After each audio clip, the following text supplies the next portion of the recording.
Hello and welcome as Zenith Players continues our 19th week of live readings with Richard II.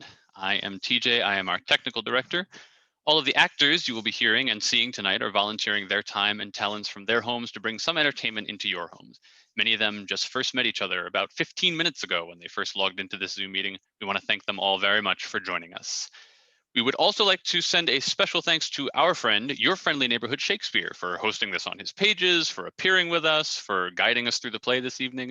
Check out his website at shakespeareapproves.com and his Patreon at patreon.com/Shakespeare. We're looking forward to tomorrow's brunch time viewing party of his most recent production with the social distancing players, the Hamlet Christmas in July special. Master Shakespeare, correct me if I'm wrong, that is at 11 a.m. Eastern tomorrow. 8 a.m. Pacific time. 8 a.m. Pacific. We will provide links to all of that content and more in the comments of this video.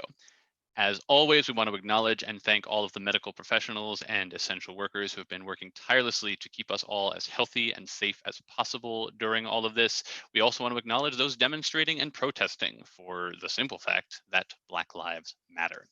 If you are interested in more information about our totally volunteer organization, check out our website, zenithplayers.com. Feel very free to check out our very attractive donations page. 100% of all donations go towards production costs, which these days consist of the various subscriptions that allow for these readings to happen.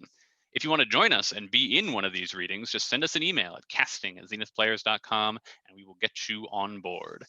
Join us Monday as we begin week 20 with Little Women, and next Saturday for Lysistrata. But for now, please relax and enjoy Richard II.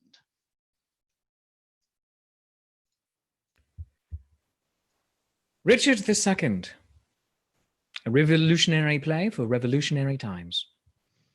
Starring as King Richard II, Shakira Cyril. Russell Slater as Henry Bolingbroke. Michael Smith Gallo as Edmund, Duke of York. Emily Durango as the Duke of Armagh. Andrew Gallos as the Earl of Northumberland. Andrea de Riso as the Duchess of York. Noah Stanzione as John of Gaunt. Emily Brennan as the Queen of England. Andrew Weinstein as Bushy. Steve Addison as Thomas Mowbray. Will Dejean as Hotspur. John McCulloch as Lord Ross. Gwen Walk as Green and the Abbot of Westminster. Arlie Rubens as the Lord Marshal and a Lady. Casey Lee Siljan as Lord Willoughby and Sir Piers Exton. Maisha Elenai as the Duchess of Gloucester. Aaron Grudoy Gimble as Lord Berkeley, Sir Stephen Scroop, and the Duke of Surrey. Myra Singer as the Earl of Salisbury, Second Herald, a Lord and Keeper of the Prison. David Narlock as Lord Fitzwater and a servant. Dan Kostelik as the gardener. Alison Russell as Bagot and a groom of Richard's stable. And your friendly neighborhood Shakespeare as the Bishop of Carlisle. Act 1, Scene 1. Enter King Richard, John of Gaunt, with other nobles and attendants.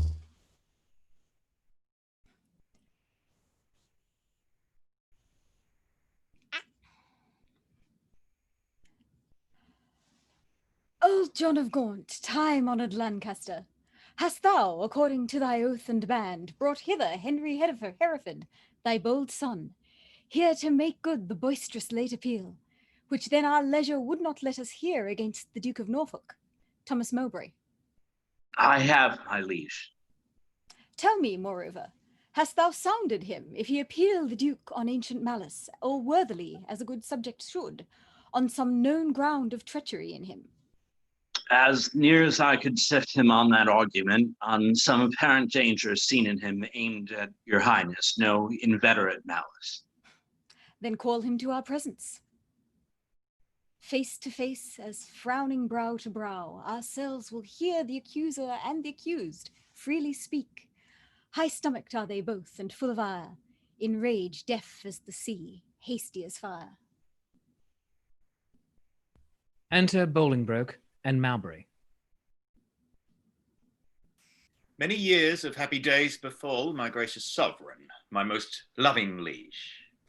Each day still better others' happiness, until the heavens, envying earth's good hap, add an immortal title to your crown. We thank you both, yet one but flatters us, as well appeareth by the cause you come, namely, to appeal each other of high treason. Cousin of Hereford, what dost thou object against the Duke of Norfolk, Thomas Mowbray? First, heaven be the record to my speech. In the devotion of a subject's love, tendering the precious safety of my prince and free from other misbegotten hate, come I appellant to this princely presence. Now, Thomas Mowbray, do I turn to thee, and mark my greeting well, for what I speak my body shall make good upon this earth, or my divine soul answer it in heaven. Thou art a traitor and a miscreant, too good to be so, and too bad to live. Since the more fair and crystal is the sky, the uglier seem the clouds that in it fly. Once more, and more to aggravate the note, with foul traitor's name stuff I thy throat, and wish, so please my sovereign, ere I move, what my tongue speaks my right drawn sword may prove. Let not my cold words here accuse my zeal. 'Tis not the trial of a woman's war, the bitter clamor of two eager tongues can arbitrate this cause betwixt us twain. The blood is hot that must be cooled for this. Yet can I not of such tame patience boast as to be hushed and not for all to say? First, the fair reverence of your highness curbs me from giving reins and spurs to my free speech, which else would post until it had returned these terms of treason doubled down his throat. Setting aside his high blood's royalty, and let him be no kinsman to my liege, I do defy him, and I spit at him, call him a slanderous coward and a villain, which to maintain I would allow him odds, and meet him were I tied to run afoot, even to the frozen ridges of the Alps, or any other ground inhabitable, wherever Englishman durst set his foot. Meantime, let this defend my loyalty. By all my hopes, most falsely doth he lie. Pale, trembling coward, there I throw my gage, disclaiming here the kindred of the king, and lay aside my high blood's royalty, which fear, not reverence, makes thee to accept. If guilty dread have left thee so much strength as to take up mine honour's pawn, then stoop. By that, and all the rights of knighthood else will I make good against thee, arm to arm, what I have spoke, or thou canst worse devise. I take it up. And by that sword I swear, which gently laid my knighthood on my shoulder, I'll answer thee in any fair degree, or chivalrous design of knightly trial. And when I mount, alive may I not light, if I be traitor or unjustly fight. What doth our cousin lay to Mowbray's charge? It must be great that can inherit us so much as of a thought of ill in him. Look what I speak. My life shall prove it true. That Mowbray hath received 8,000 nobles in name of lendings for your highness's soldiers, the which he hath detained for lured employments, like a false traitor and an injurious villain. Besides, I say, and will in battle prove, or here or elsewhere, to the furthest verge that ever was surveyed by English eye, that all the treasons for these 18 years, complotted and contrived in this land, fetch from false Mowbray their first head and spring.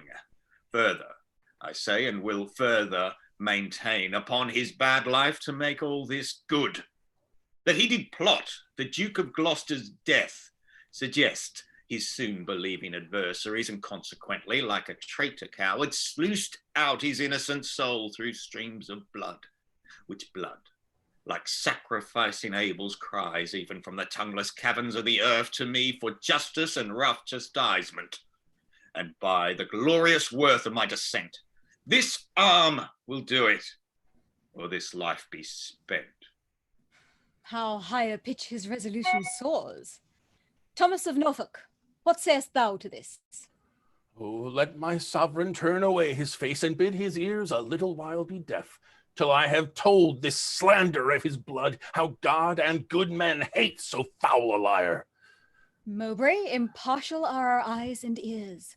Were he my brother, nay, my kingdom's heir, as he is but my father's brother's son, Now but my scepter, by my scepter's oar I make a vow. Such neighbor nearness to our sacred blood should nothing privilege him, nor partialize the unstooping firmness of my upright soul. He is our subject, Mowbray. So art thou. Free speech and fearless I to thee allow.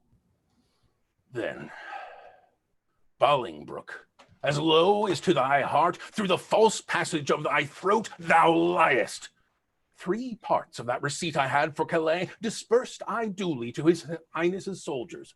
The other part reserved I by consent, for that my sovereign liege was in my debt upon remainder of a dear account since last I went to France to fetch his queen. Now swallow down that lie. For Gloucester's death I slew him not, but to my own disgrace neglected my sworn duty in that case. For you, my noble lord of Lancaster, the honorable father to my foe, once did I lay an ambush for your life, a trespass that doth vex my grieved soul. But ere I last received the sacrament, I did confess it, and exactly begged your grace's pardon, and I hope I had it. This is my fault. As for the rest appealed, it issues from the rancor of a villain, a recreant, a most degenerate traitor, which in myself I boldly will defend, and interchangeably hurl down my gage upon this overweening traitor's foot, to prove myself a loyal gentleman, even in the best blood chambered in his bosom. In haste whereof most heartily I pray your highness to assign our trial day. Wrath-kindled gentlemen, be ruled by me. Let's purge this choler without letting blood. This we prescribe, though no physician. Deep malice makes too deep incision. Forget, forgive, conclude and be agreed. Our doctors say this is no month to bleed. Good uncle, let this end where it begun. We'll calm the Duke of Norfolk, you your son. To be a makepeace shall become my age. Throw down, my son, the Duke of Norfolk's gage. And Norfolk, throw down his. When, Harry, when? Obedience bids I should not bid again. Norfolk, throw down, we bid. There is no moot. Myself I throw, dread sovereign, at thy feet. My life thou shalt command, but not my shame. The one my duty owes, but my fair name. Despite of death that lives upon my grave, to dark dishonor's use thou shalt not have. I am disgraced, impeached, and baffled here, pierced to the soul with slander's venomed spear, the which no balm can cure but his heart blood, which breathed this poison. Rage must be withstood. Give me his gage. Lions make leopards tame. Yea, but not change his spots. Take but my shame, and I resign my gage. My dear, dear lord, the purest treasure mortal times afford is spotless reputation. That away, men are but gilded loam or painted clay. A jewel in a 10 times barred up chest is a bold spirit in a loyal breast. Mine honor is my life, both grow in one. Take honor from me, and my life is done. Then, dear my liege, mine honor let me try. In that I live, and for that will I die. Cousin, throw up your gage. Do you begin? O God, defend my soul from such deep sin. Shall I seem crestfallen in my father's sight? Or with pale beggar fear impeach my height before this outdared dastard? Ere my tongue shall wound my honour with such feeble wrong or sound so base a parley, my teeth shall tear the slavish motive of recanting fear, and spit at bleeding in high disgrace where shame doth harbour even in Mowbray's face. We were not born to sue, but to command, which, since we cannot do to make you friends, be ready as your lives shall answer it. At Coventry, upon St. Lambert's Day, there shall your swords and lances arbitrate the swelling difference of your settled hate. Since we cannot atone you, we shall see justice design the victor's chivalry. Lord Marshal, command our officers at arms, be ready to direct these home alarms. They exit.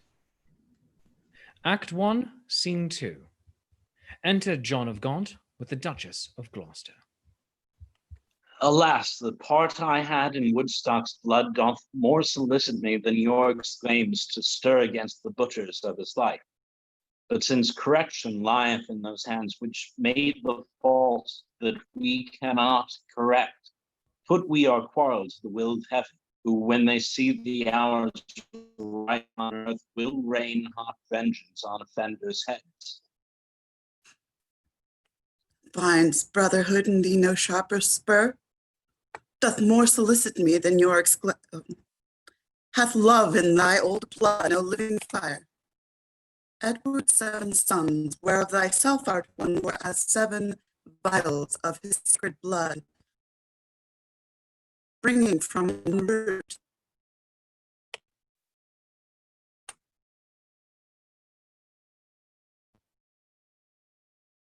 Some of them divided by nature's souls. Some of the branches at the destiny cut, but Thomas, my dear lord, my life, my Gloucester, one full of Edward's sacred blood, one flourishing branch of his royal root, is cracked, and all the precious slur spilt, hacked down, and his summer days all faded by envy's hand and mercy ass.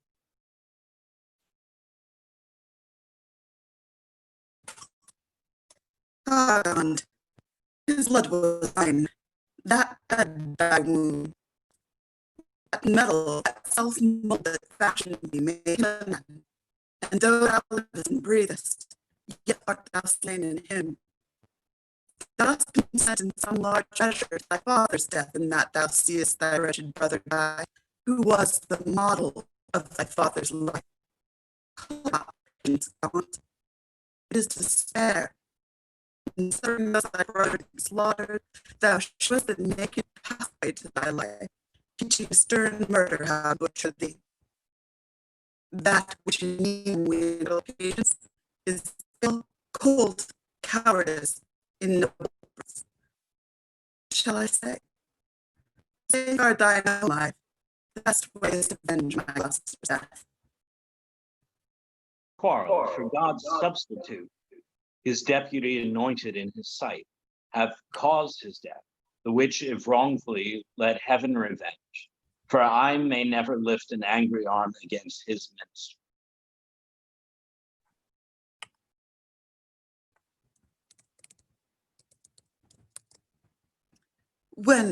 Where there, alas, may I complain myself?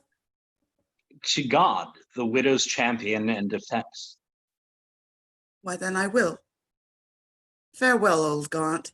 Thou goest to Coventry there to behold our cousin Hereford and fell Mowbray fight. Oh, sit my husband's wrongs on Hereford's spear, that it may enter the butcher Mowbray's breast.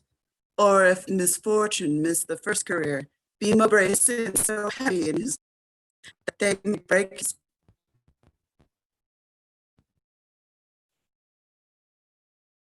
break his foamy coursers back and throw the rider headlong in the lists. I pleaded for my cousin Hereford. Farewell, old Gaunt. Thy sometime brother's wife with her companion, grief, must end her life. Sister, farewell. I must to Coventry. As much good stay with thee as go with me. Yet, one word more. Grief boundeth where it falls, not with empty hollowness, but weight. I take my leave before I have begun. Sorrow is not when it seemeth done. Can meet thy brother, Edmund York. Though this is all nay, yet the pardon so. Though this be all not so quickly go, I shall remember more. What? All good speed it flashes me. Alack, shall go to your sea there, but empty lodgings and furnished walls, and people's offices and large stones. And what here welcome my groans, therefore commends me. Do not come there to scout sorrow that dwells everywhere. Desolate, desolate will I end and die. The last leave of thee takes a wing eye. They exit. Act 1, Scene 3. Enter the Lord Marshal and the Duke of Armel. My Lord Almaer, is Harry Hereford armed? Yea, at all points, and longs to enter in. The Duke of Norfolk, sprightfully and bold, stays but the summons of the appellant's trumpet. Why then, the champions are prepared and stay for nothing but his majesty's approach.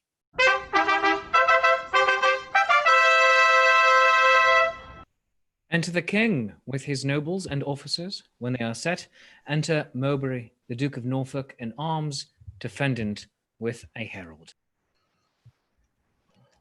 Marshal, demand of yonder champion the cause of his arrival here in arms.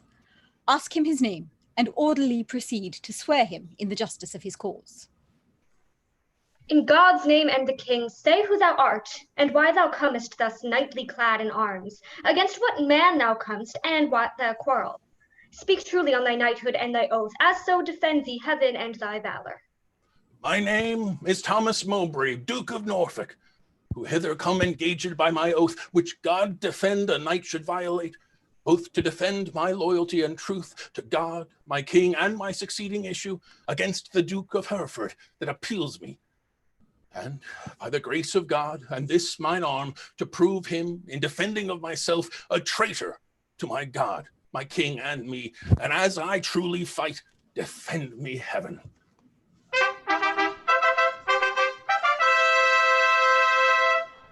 Enter Bolingbroke, the Duke of Hereford, appellant in armour with a herald. Marshal, ask yonder knight in arms both who he is and why he cometh hither, thus plated in habiliments of war, and formally, according to our law, depose him in the justice of his cause. What is thy name, and wherefore comest thou hither before King Richard in his royal lists? Against whom comest thou, and what's thy quarrel? Speak like a true knight, so defend thee heaven. Harry of Hereford, Lancaster, and Derby am I, who ready here do stand in arms to prove by God's grace and my body's valour on the lists on Thomas Mowbray, Duke of Norfolk, that he is a traitor foul and dangerous to God of heaven, King Richard, and to me. And as I truly fight, defend me heaven.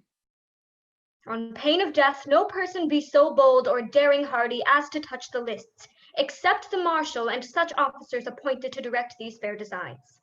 Lord Marshal, let me kiss my sovereign's hand and bow my knee before his majesty.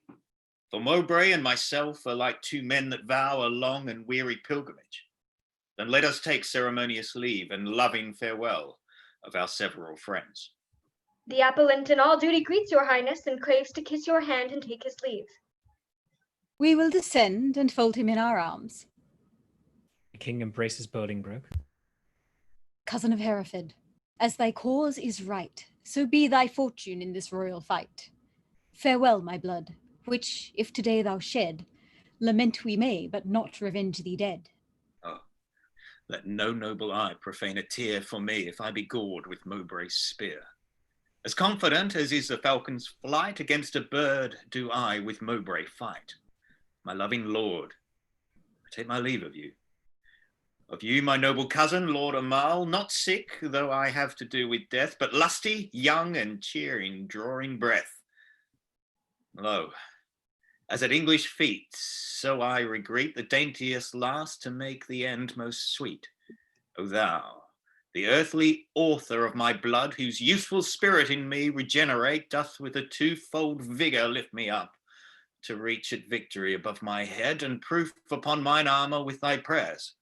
And with thy blessing steel my lance's point, that it may enter Mowbray's waxen coat and furnish new the name of John of Gaunt, even in the lusty haviour of his son.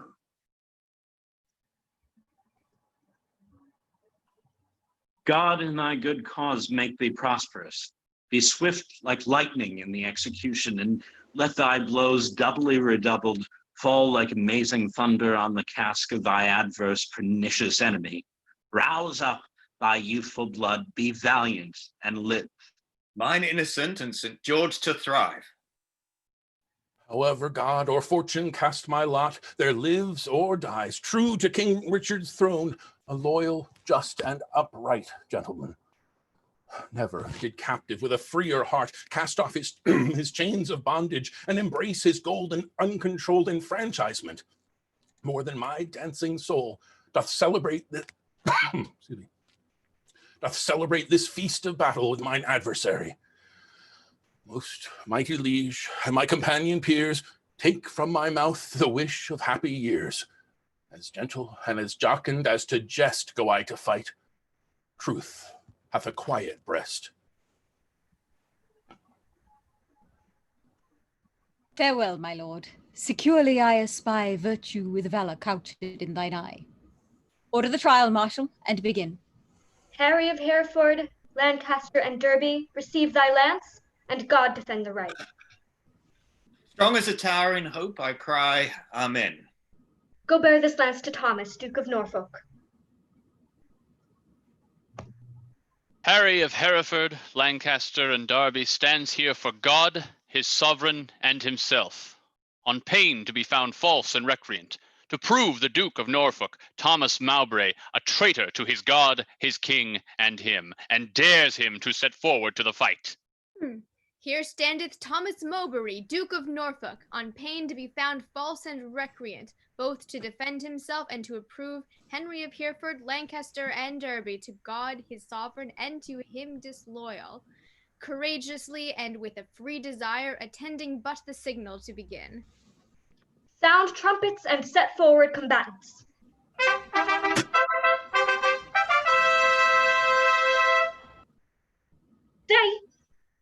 Stay, the king hath thrown his warder down. Let them lay by their helmets and their spears, and both return back to their chairs again. Withdraw with us, and let the trumpets sound, while we return these dukes what we decree.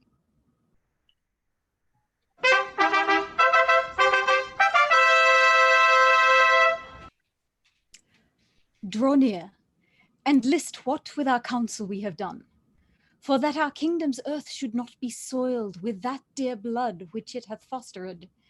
As for our eyes do hate the dire aspect of civil wounds ploughed up with neighbour's sword, and for we think the eagle-winged pride of sky-aspiring and ambitious thoughts with rival-hating envy set on you to wake our peace, which in our country's cradle draws the sweet infant breath of gentle sleep, which, so roused up with boisterous untuned drums, with harsh resounding trumpets' dreadful bray, and grating shock of wrathful iron arms, might from our quiet confines fright fair peace, and make us wade e'en in our kindred's blood.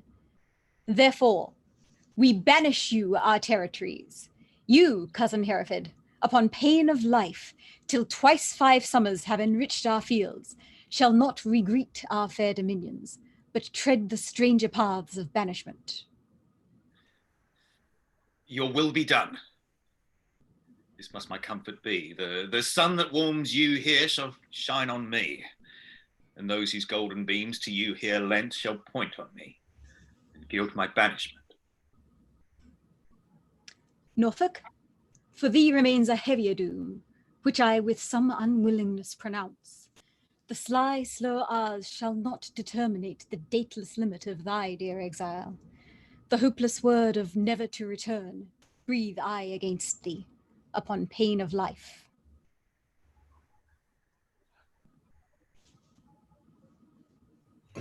I say a heavy sentence, my most sovereign liege, and all unlooked for from your highness' mouth. A dearer merit, and not so deep a maim as to be cast forth in the common air, if I deserve it at your highness' hands. Language I have learnt these 40 years, my native English, now I must forego. And now my tongue's use is to me no more than an unstringed viol or a harp, or like a cunning instrument cased up, or being open put into the hands, his hands that knows no touch to tune the harmony. Within my mouth you have enjailed my tongue, doubly portcullised with my teeth and lips, and dull, unfeeling, barren ignorance is made my jailer to attend on me. I'm too old to fawn upon a nurse, too far in years to be a pupil now. What is thy sentence then but speechless death, which robs my tongue from breathing native breath? It boots thee not to be compassionate, after our sentence plaining comes too late. And thus I turn me from my country's light, to dwell in solemn shades of endless night. Return again, and take an oath with thee. Lay on our royal sword your banished hands. Swear by the duty that you owe to God, our part therein we banish with yourselves, to keep the oath that we administer. You never shall, so help you truth and God, embrace each other's love in banishment, nor never look upon each other's face, nor never write, regreet, nor reconcile this lowering tempest of your homebred hate, nor never by advised purpose meet to plot, contrive, or complot any ill gainst us, our state, our subjects, or our land. I swear.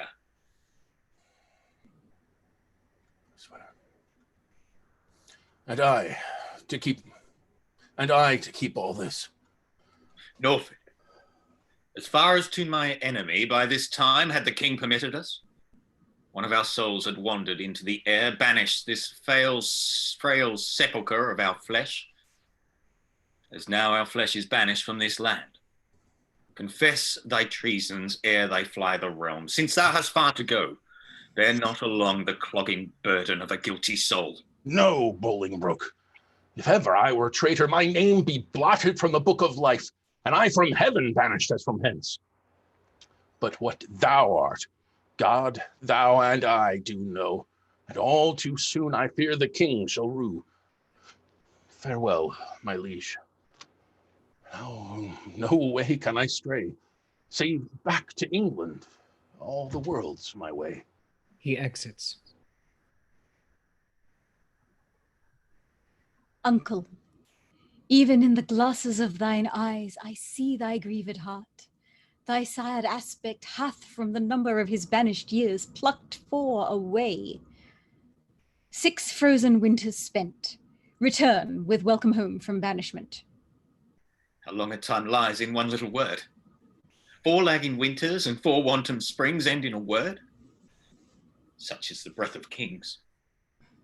I thank my liege that in regard of me he shortens 4 years of my son's exile, but little vantage shall I reap thereby. For ere the 6 years that he hath to spend can change their moons and bring their times about, my oil-dried lamp and time-bewasted light shall be extinct with age and endless night. My inch of taper will be burnt and done, and blindfold death not let me see my son. Why, uncle, thou hast many years to live. But not a minute, king, that thou canst give. Shorten my days thou canst with sullen sorrow, and pluck nights from me, but not lend a morrow. Thou canst help time to furrow me with age, but stop no wrinkle in his pilgrimage.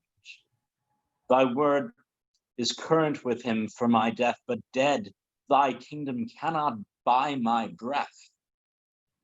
Thy son is banished upon good advice, whereto thy tongue a party verdict gave. Why at our justice seem'st thou then to lour? Things sweet to taste prove in digestion sour. You urged me as a judge, but I had rather you would have bid me argue like a father. Oh, had it been a stranger, not my child, to smooth his fault I should have been more mild. Partial slander sought I to avoid in the sentence, my own life destroyed. Alas, I looked when some of you should say I was too strict to make mine own away, but you gave leave to my unwilling tongue against my will to do myself this wrong. Cousin, farewell, and uncle, bid him go. 6 years we banish him, and he shall so.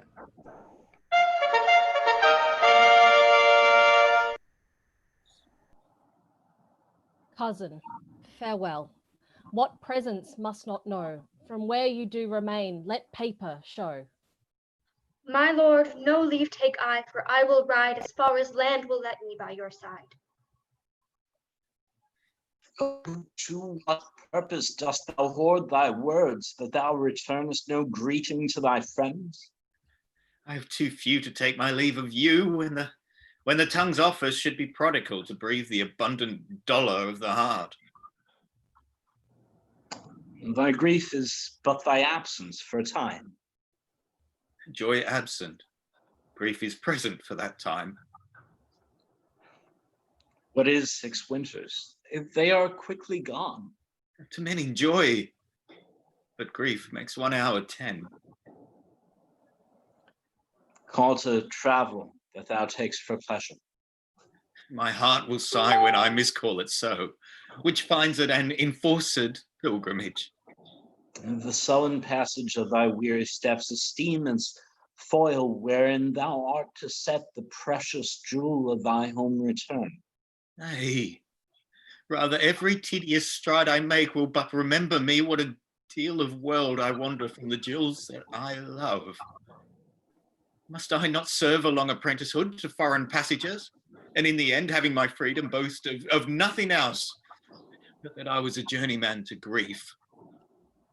All places that the eye of heaven visits are to a wise man ports and happy havens. Teach thy necessity to reason thus. There is no virtue like necessity.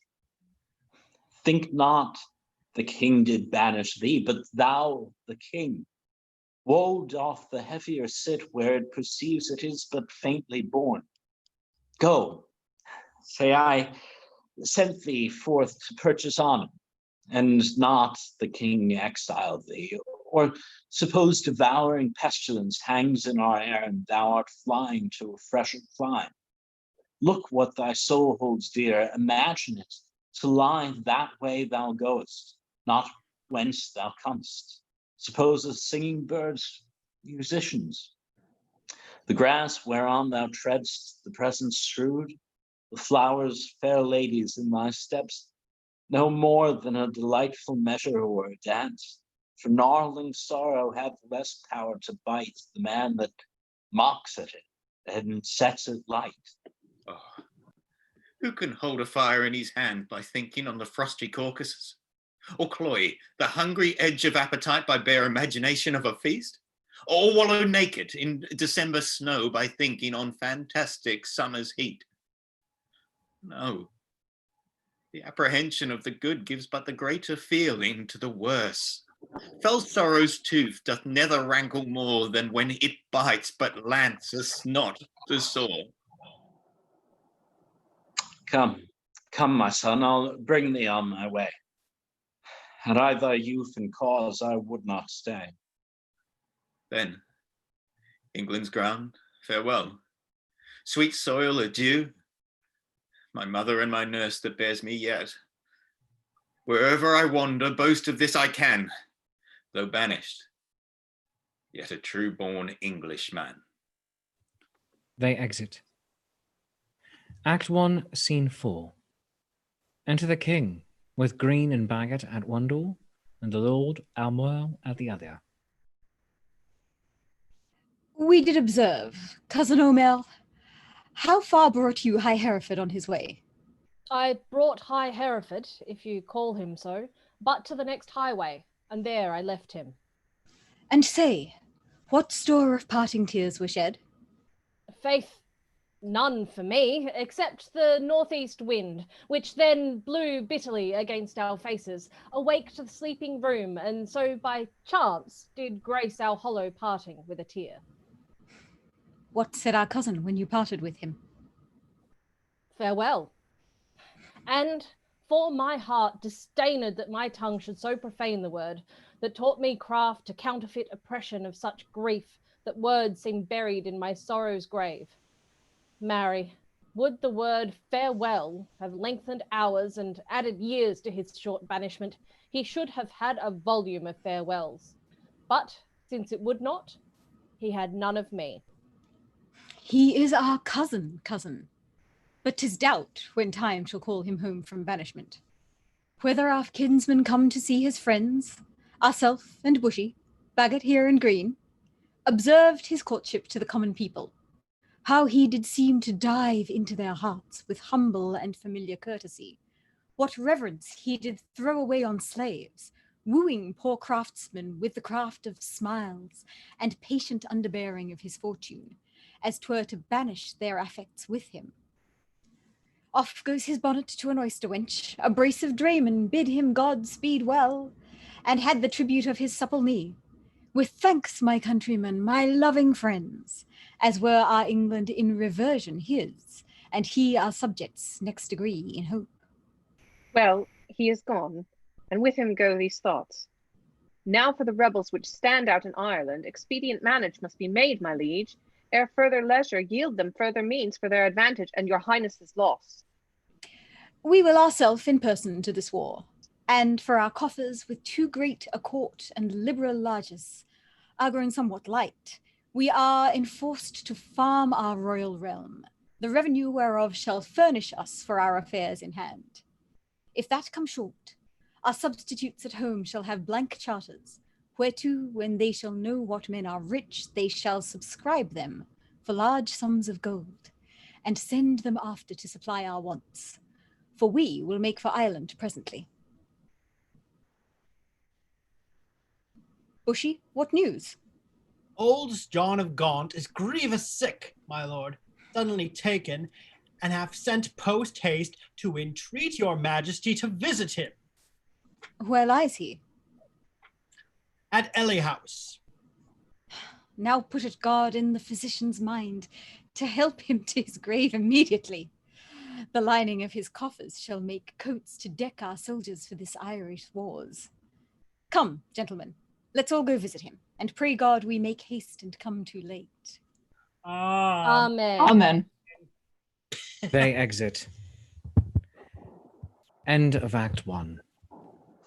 Act 2, Scene 1. Enter John of Gaunt, sick, with the Duke of York and attendants. Will the king come, that I may breathe my last and wholesome counsel to his unstayed youth? Vex not yourself, nor strive not with your breath. For all in vain comes counsel to his ear. Oh, but they say the tongues of dying men enforce attention like deep harmony. Where words are scarce, they are seldom spent in vain. For they breathe truth that breathe their words in pain. He that no more must say, listen more than they whom youth and ease have taught to glose. More are men's ends marked than their lives before the as last taste speaks more than things long past. Though Richard, my life's counsel, would not hear my death's sad tale, may yet undeaf his ear. No, it is stopped with other flattering sounds, as praises of whose taste is wide and fond, lascivious meters, to whom venom sound the open ear of youth doth always listen, report of fashions in proud Italy, whose manners still are tardy apish nation, limps after in base imitation. Where doth the world thrust forth a vanity? So it be new, there's no respect how vile, that it not quickly buzzed into his ears. Then all too late comes counsel to be heard. Where will doth mutiny with wit's regard, direct him not whose way himself will choose, 'tis breath thou lackst, breath thou wilt lose. Methinks I am a prophet, new inspired, and thus expiring, do foretell of him. His rash, fierce blaze of riot cannot last, for violent fires soon burn out themselves. Small showers last long, but sudden storms are short. He tires betimes and spurs too fast betimes. With Eager feeding food doth choke the feeder. Light vanity, insatiate cormorant, consuming means soon preys upon itself. This royal throne of kings, the sceptered isle, this earth of majesty, the seat of Mars, this other Eden demi-paradise, this fortress built by nature for herself against infection and the hand of war, this happy breed of men, this little world, this precious stone set in the silver sea, which serves it in the office of a wall or as a moat defensive to a house against the envy of less happier lands.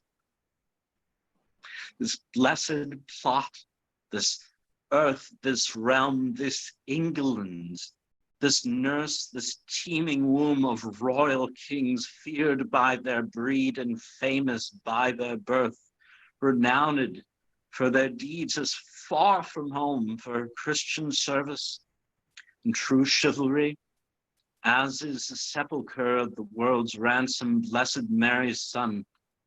This land of such dear souls, this dear, dear land, dear for her reputation through the world, is now leased out. I die pronouncing it, like to a tenement or pelting farm. England bound in with the triumphant sea, whose rocky shore beats back the envious siege of watery Neptune, is now bound in with shame, with inky blots and rotten parchment bonds. That England that was wont to conquer others hath made a shameful conquest of itself. Ah, would the scandal vanish with my life, how happy then were my ensuing death. Enter the king and queen, Armel, Bushy, Bagot and Green, Ross, Willoughby, etc. The king is come. Deal mildly with his youth, for young hot colts being reigned do rage the more. How fares our noble Uncle Lancaster? What comfort, man? How is't with aged Gaunt? Oh, how that name befits my composition. Old, gaunt indeed, and gaunt in being old. Within me grief hath kept a tedious fast, and who abstains from meat that is not gaunt? For sleeping England long time have I watched. Watching breeds leanness, leanness is all gaunt. The pleasure that some fathers feed upon is my strict fast. I mean my children's looks, and therein fasting hast thou made me gaunt. Gaunt am I for the grave, gaunt as a grave whose hollow womb inherits naught but bones. Can sick men play so nicely with their names? No. Misery makes sport to mock itself. Since thou dost seek to kill my name in me, I mock my name, great king, to flatter thee. Should dying men flatter with those that live? No, no. Men living flatter those that die. Thou, now a dying, sayest thou flatterest me? Oh, no. Thou diest, though I the sicker be. I am in health. I breathe and see thee ill. Now he that made me knows I see thee ill. Ill in myself to thee, and in thee seeing ill, thy deathbed is no lesser than thy land, wherein thou liest in reputation sick, and thou, too careless patient as thou art, committest thy anointed body to the cure of those physicians that first wounded thee. 1,000 flatterers sit within thy crown, whose compass is no bigger than thy head. And yet encaged In so small a verge, the waste is no whit lesser than thy land. Had thy grandsire with a prophet's eye seen how his son's son should destroy his sons from forth thy reach, he would have laid thy shame, deposing thee before thou wert possessed, which art possessed now to depose thyself. My cousin, wert thou regent of the world, it were a shame to let this land by lease. But for thy world, enjoying but this land, is it not more than shame to shame it so? Landlord of England art thou now, not king. Thy state of law is bondslave to the law, and thou...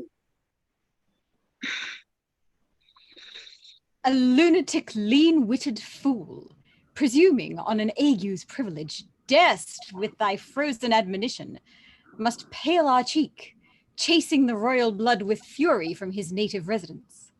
Now, by my seat's royal majesty, wert thou not brother to great Edward's son, this tongue that runs so roundly in thy head should run thy head from thy unreverent shoulders. My brother Edward's son. For that I was his father Edward's.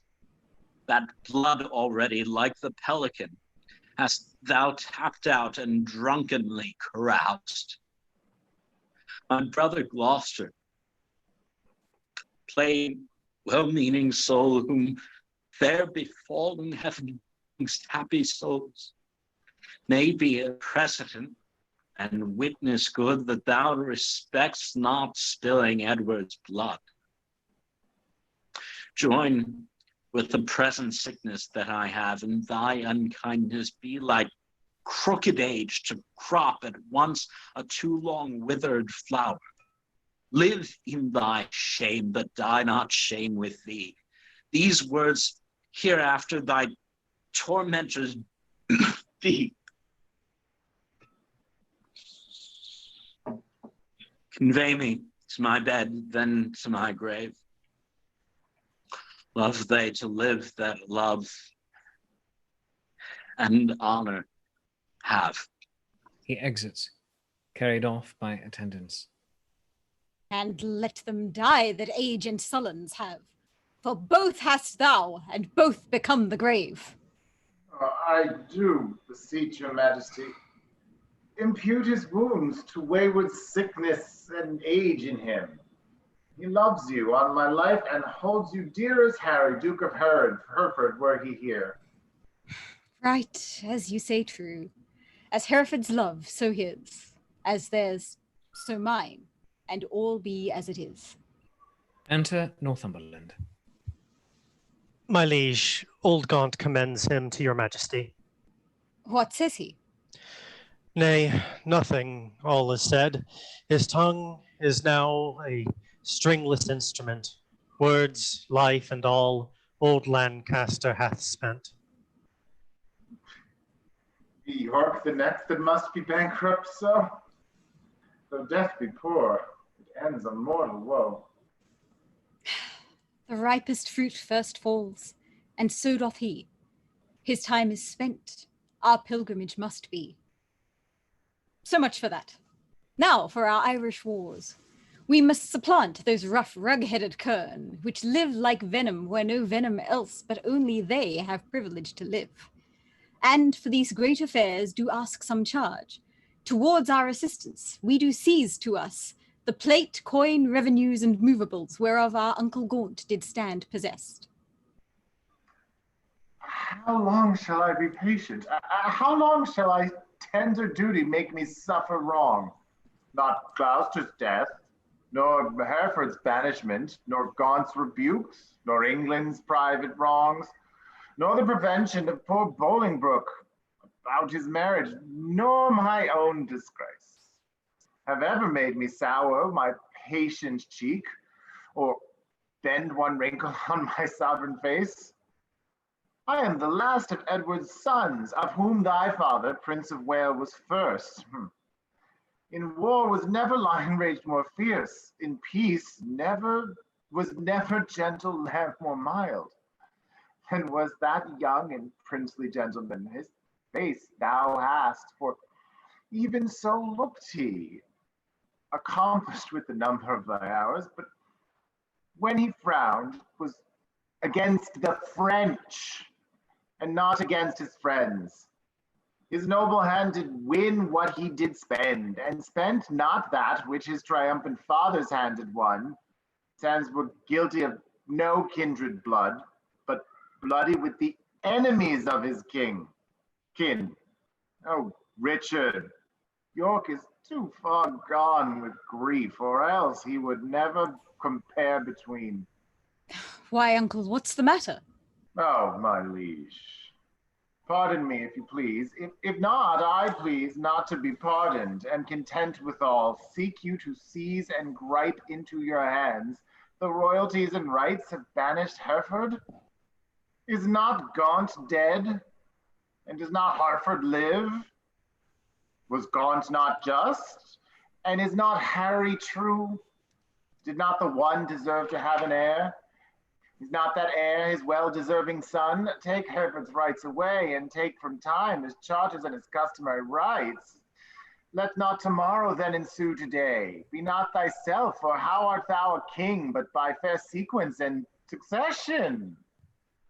Now for God forbid I say is true, if you do wrongfully seize Hereford's rights, call in the letters patent that he hath by his attorneys general to sue his livery, and deny his offered homage, you pluck 1,000 dangers on your head.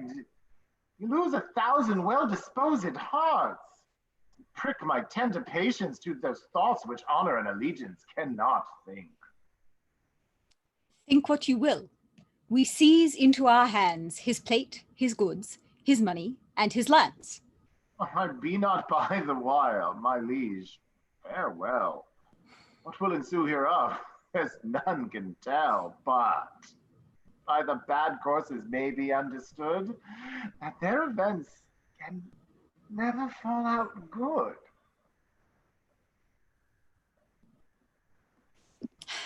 Go, Bushy, to the Earl of Wiltshire straight. Bid him repair us to Ely House to see this business. Tomorrow next we will for Ireland, and 'tis time, I trow. And we create, in absence of ourselves, our Uncle York, Lord Governor of England, for he is just and always loved us well. Come on, our queen, tomorrow we must part. Be merry, for our time of stay is short. The king and queen exit with others. Northumberland, Willoughby, and Ross remain. Well, lords, the Duke of Lancaster is dead. And living too, for now his son is Duke.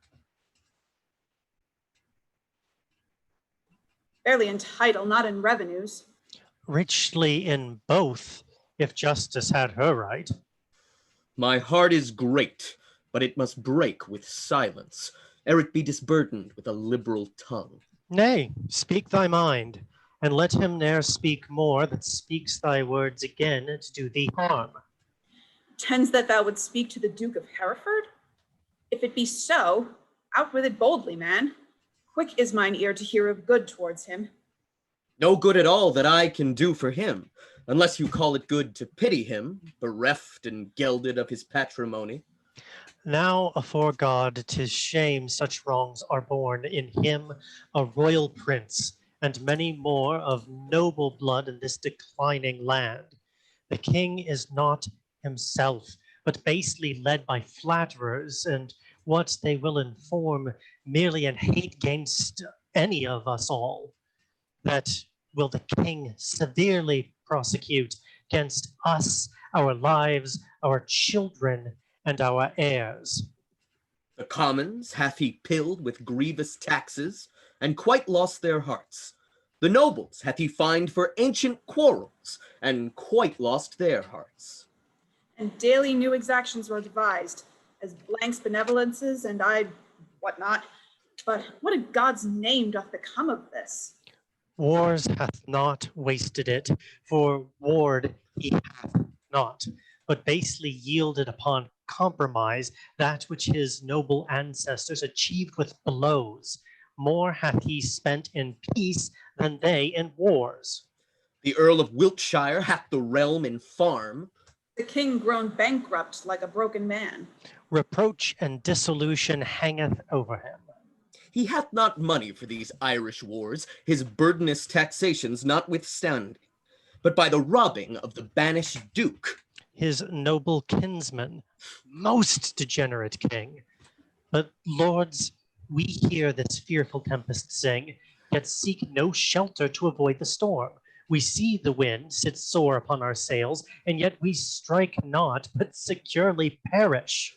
We see the very wrack that we must suffer, and unavoided is the danger now, for suffering so the causes of our wrack. Not so. Even through the hollow eyes of death I spy life peering, but I dare not say how near the tidings of our comfort is. Nay, let us share thy thoughts as thou dost ours. Be confident to speak, Northumberland. We three are but thyself, and speaking so, thy words are but as thoughts. Therefore be bold. Then thus, I have from Le Port Blanc, a bay in Brittany, received intelligence that Harry, Duke of Hereford, Reynold, Lord Cobham, that late broke from the Duke of Exeter, his brother, Archbishop late of Canterbury, Sir Thomas Erpingham, Sir John Ramsden, Sir John Norbury, Sir Robert Waterton, and Francis Coint. All these well furnished by the Duke of Brittany, with 8 tall ships, 3,000 men of war are making hither with all due expedience, and shortly mean to touch our northern shore. Perhaps they had ere this, but that they stay the first departing of the king for Ireland. If then we shall shake off our slavish yoke, imp out our drooping country's broken wing, redeem from broken pawn the blemished crown, wipe off the dust that hides our scepter's guilt, and make high majesty look like itself, away with me in port to Ravensburg. But if you faint as fearing to do so, stay and be secret, and myself will go. To horse! To horse! Urge doubts to them that fear. Hold out my horse, and I will be first there. They exit. Act 2, Scene 2. Enter the Queen, Bushy, and Bagot. Madam, your majesty is much too sad. You promised, when you parted with the king, to lay aside life-harming heaviness and entertain a cheerful disposition. To please the king, I did. To please myself, I cannot do it. Yet I know no cause why I should welcome such a guest as grief, save bidding farewell to so sweet a guest as my sweet Richard. Yet again methinks some unborn sorrow ripe in fortune's womb is coming towards me, and my inward soul with nothing trembles. At something it grieves more than with parting from my lord the king. Each substance of a grief hath 20 shadows, which shows like grief itself, but is not so. For sorrow's eyes, glazed with blinding tears, divides one thing entire to many objects, like perspectives, which rightly gazed upon show nothing but confusion, a idle or a distinguished form.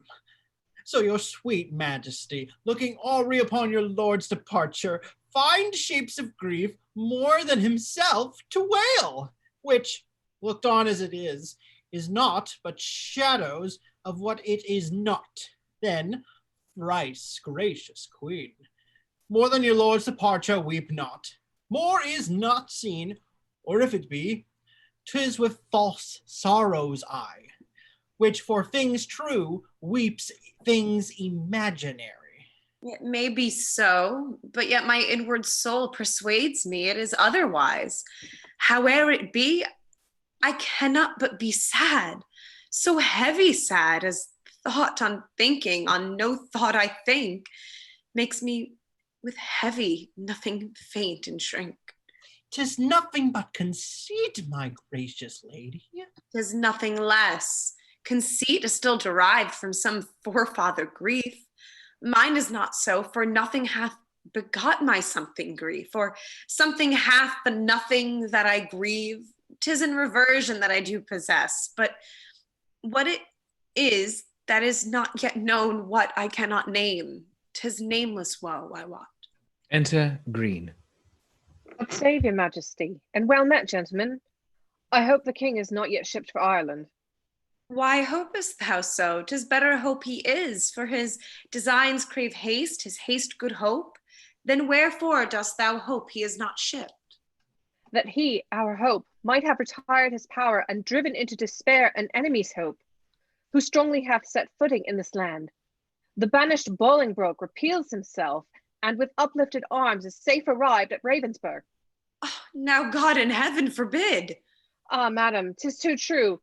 And that is worse, the Lord Northumberland, his young son Harry Percy, the lords of Ross, Beaumont, and Willoughby, with all their powerful friends, are fled to him. Why have you not proclaimed Northumberland and all the rest revolted faction traitors? We have, whereupon the Earl of Worcester hath broken his staff, resigned his stewardship, and all the household servants fled with him to Bolingbroke. So, Green, thou art the midwife to my woe, and Bolingbroke my sorrow's dismal heir. Now hath my soul brought forth her prodigy, and I, a gasping, new delivered mother, have woe to woe, sorrow to sorrow joined.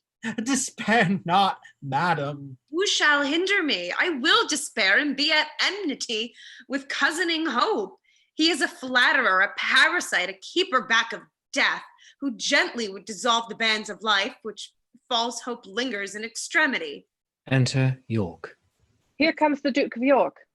With signs of war about his aged neck, oh, full of careful business as he looks. Uncle, for God's sake, speak comfortable words.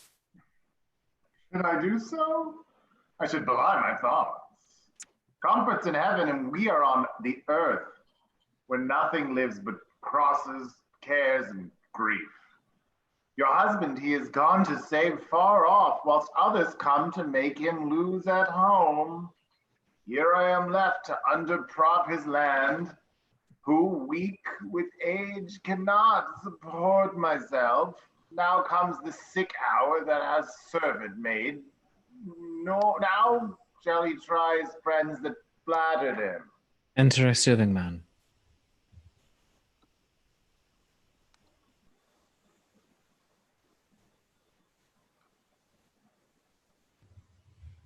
My lord, your son was gone before I came.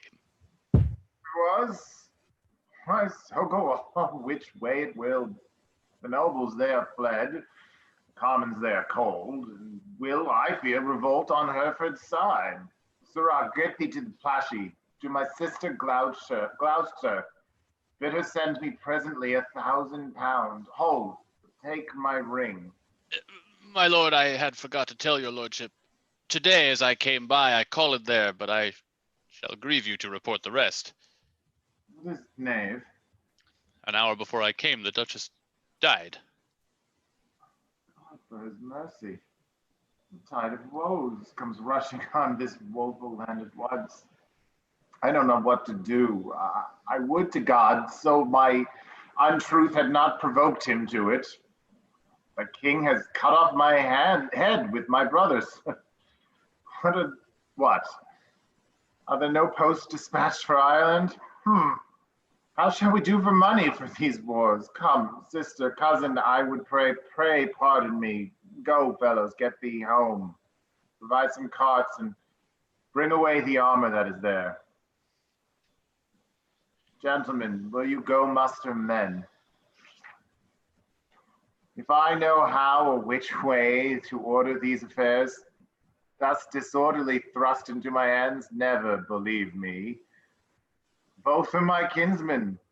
To one's my sovereign, whom both my oath and my duty bids defend. The other again is my kinsman, whom the king hath wronged, whom conscience and my kindred bids to right. Well, somewhat we must do. Come, cousin, I'll dispose of you. Gentlemen, go muster up your men. Meet me presently at Berkeley.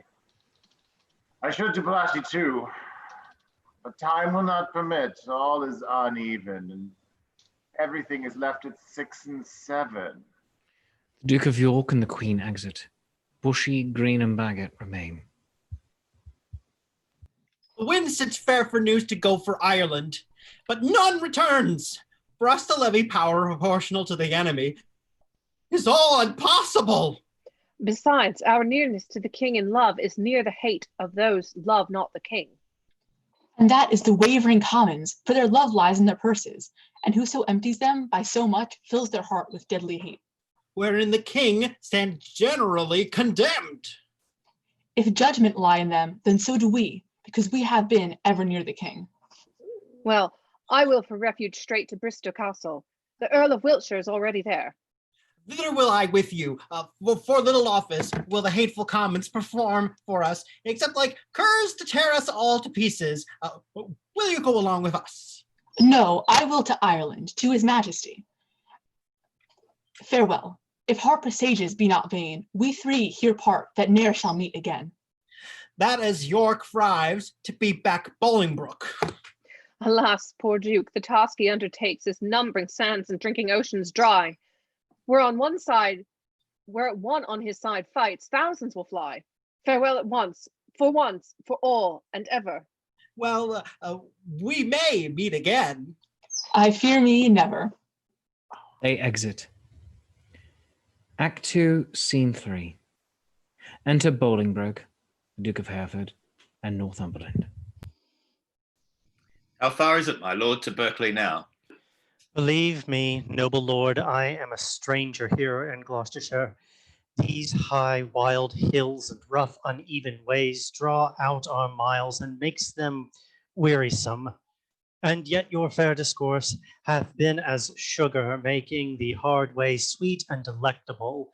But I bethink me what a weary way from Ravensburg to Cotswold will be found in Ross and Willoughby, wanting your company, which I protest hath very much beguiled the tediousness and process of my travel.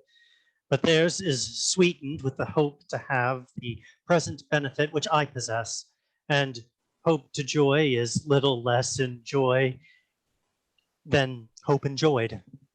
By this the weary lord shall make their way seem short as mine hath done, by sight of what I have, your noble company. Of much less value is my company than your good words. But who comes here? Enter Harry Percy.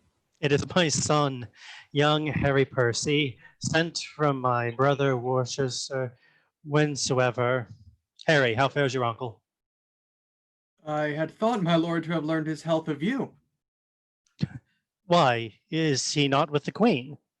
No, my good lord, he hath forsook his court, broken his staff of office, and dispersed the household of the king. What was his reason? He was not so resolved when last we spake together. Because your lordship was proclaimed traitor. But he, my lord, is gone to Ravensburg to offer service to the Duke of Hereford, and sent me over by Berkeley to discover what power the Duke of York had levied there, then with directions to repair to Ravensburg. Have you forgot the Duke of Hereford, boy? No, my good lord, for that is not forgot, which ne'er I did remember. To my knowledge, I never in my life did look on him. Then learn to know him now. This is the Duke. My gracious lord, I tender you my service, such as it is, being tender, raw, and young, which elder days shall ripen and confirm to more approved service and desert. I thank thee, gentle Percy. And be sure I count myself in nothing else so happy as in a soul remembering my good friends. And as my fortune ripens with thy love, it shall be still thy true love's recompense. My heart this covenant makes, my hand thus seals it. How far is it to Berkeley, and what stir keeps good old York there with his men of war? There stands the castle by yon tuft of trees, manned with 300 men, as I have heard, and in it are the lords of York, Berkeley, and Seymour, none else of name and noble estimate. Here come the lords of Ross and Willoughby, bloody with spurring, fiery red with haste.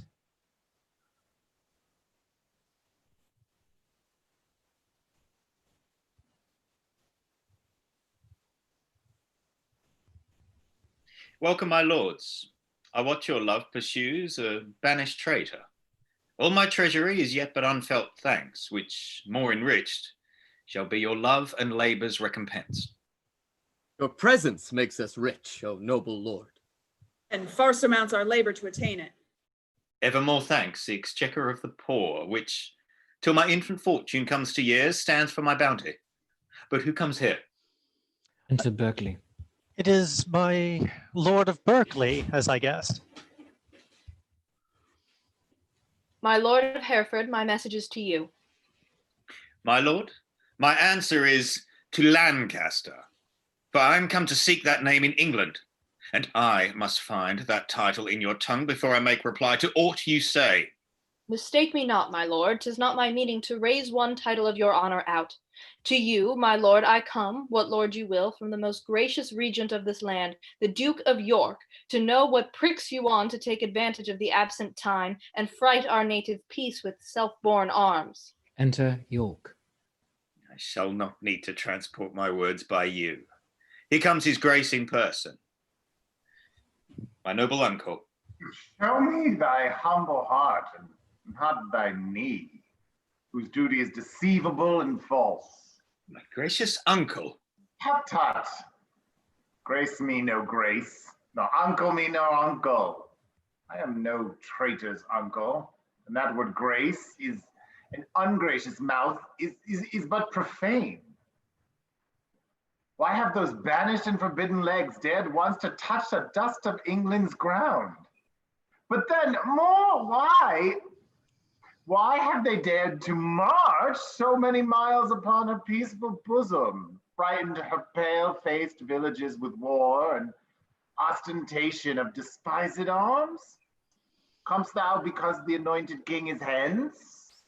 Why, foolish boy, the king is left behind, and in my loyal bosom lies his power. Were I but now lord of such hot youth, as when brave Gaunt, thy father, and myself rescued the Black Prince of that young Mars of men from forth the ranks of many thousand French. Oh, and how quickly should this arm of mine, now prisoner to a palsy, chastise thee and minister correction to thy fault. Gracious uncle, let me know my fault. On what condition stands it, and wherein? Even in condition of the worst degree, in gross rebellion and detested treason. Thou art a banished man, and here art come, before the expiration of thy time, in braving arms against thy sovereign. As I was banished Hereford. But as I come for Lancaster, and noble uncle. I beseech your grace, look on my wrongs with an indifferent eye. You are my father. For methinks in you I see old Gaunt alive. Well then, my father, will you permit that I shall stand condemned? A wandering vagabond, my rights and royalties plucked from my arms perforce and given away to upstart unthrifts? Wherefore was I born?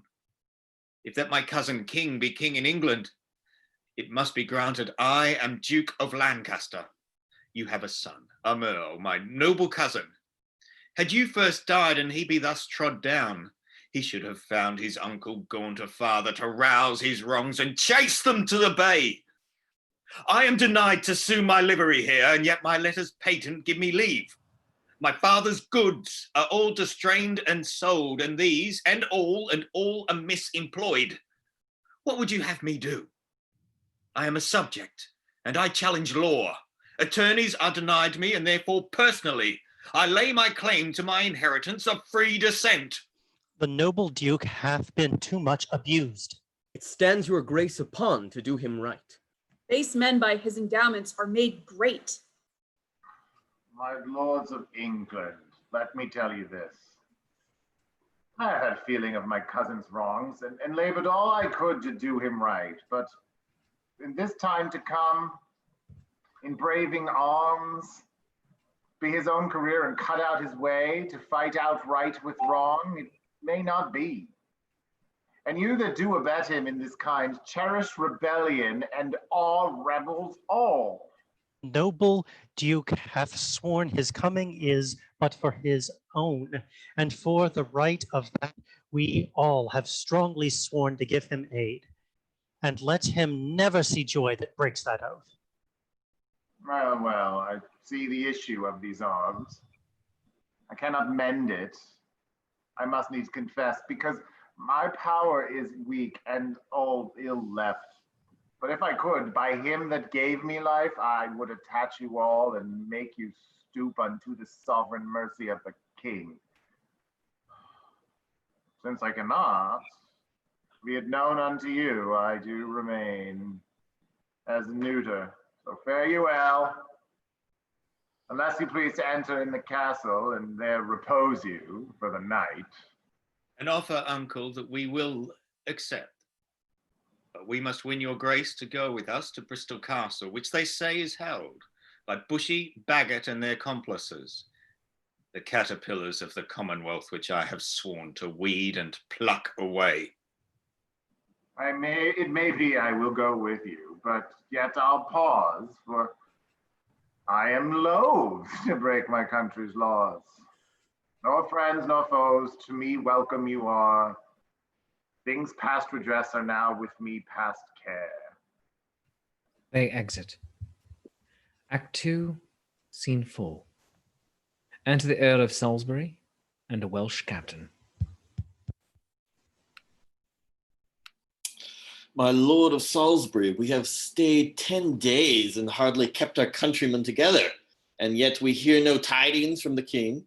Therefore, we will disperse ourselves. Farewell. Stay yet another day, thou trusty Welshman. The king reposeth all his confidence in thee. 'Tis thought the king is dead. We will not stay. The bay trees in our country are all withered, and meteors fright the fixed stars of heaven. The pale-faced moon looks bloody on the earth, and lean-looked prophets whisper fearful change. Rich men look sad, and ruffians dance and leap, the one in fear to lose what they enjoy, the other to enjoy by rage and war. These signs forerun the death or fall of kings. Farewell, our countrymen are gone and fled, as well assured Richard their king is dead. He exits. Ah, Richard, with the eyes of heavy mind, I see thy glory like a shooting star fall to the base earth from the firmament. Thy sun sets weeping in the lowly west, witnessing storms to come, woe and unrest. Thy friends are fled to wait upon thy foes, and crossly to thy good all fortune goes. He exits. End of Act 2. Act 3, Scene 1. Enter Bolingbroke, the Duke of Hereford, York, Northumberland, with other lords and Bushy and Green prisoners. Bring forth these men, Bushy and Green. I will not vex your souls, since presently your souls must part your bodies with too much urge in your pernicious lives, for it were no charity. Yet to wash your blood from off my hands, here in the view of men I will unfold some causes of your deaths. You have misled a prince, a royal king, a happy gentleman in blood and lineaments, by you unhappied and disfigured clean.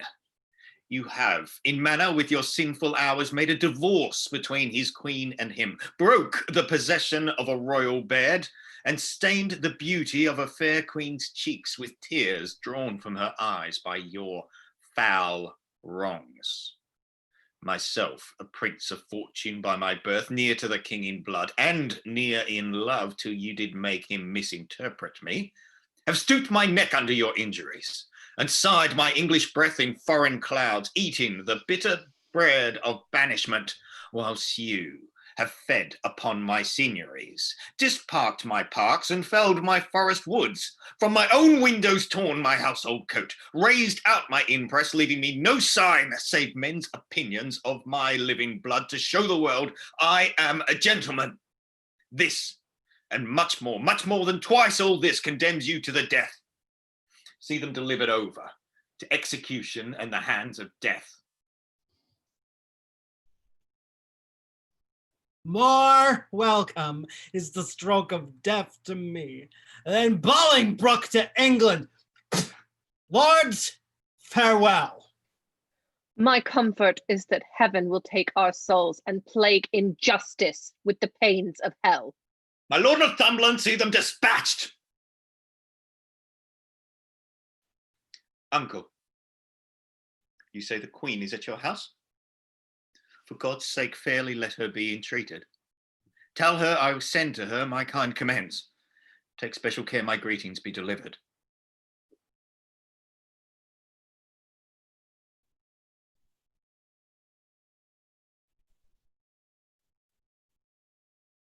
The Duke of York turns on his microphone. A gentleman of mine I have dispatched with letters of your love to her at large. Thanks, gentle uncle. Come, lords, away to fight with Glendower and his complices. A while to work and after holiday. They exit. Act 3, Scene 2. Drums.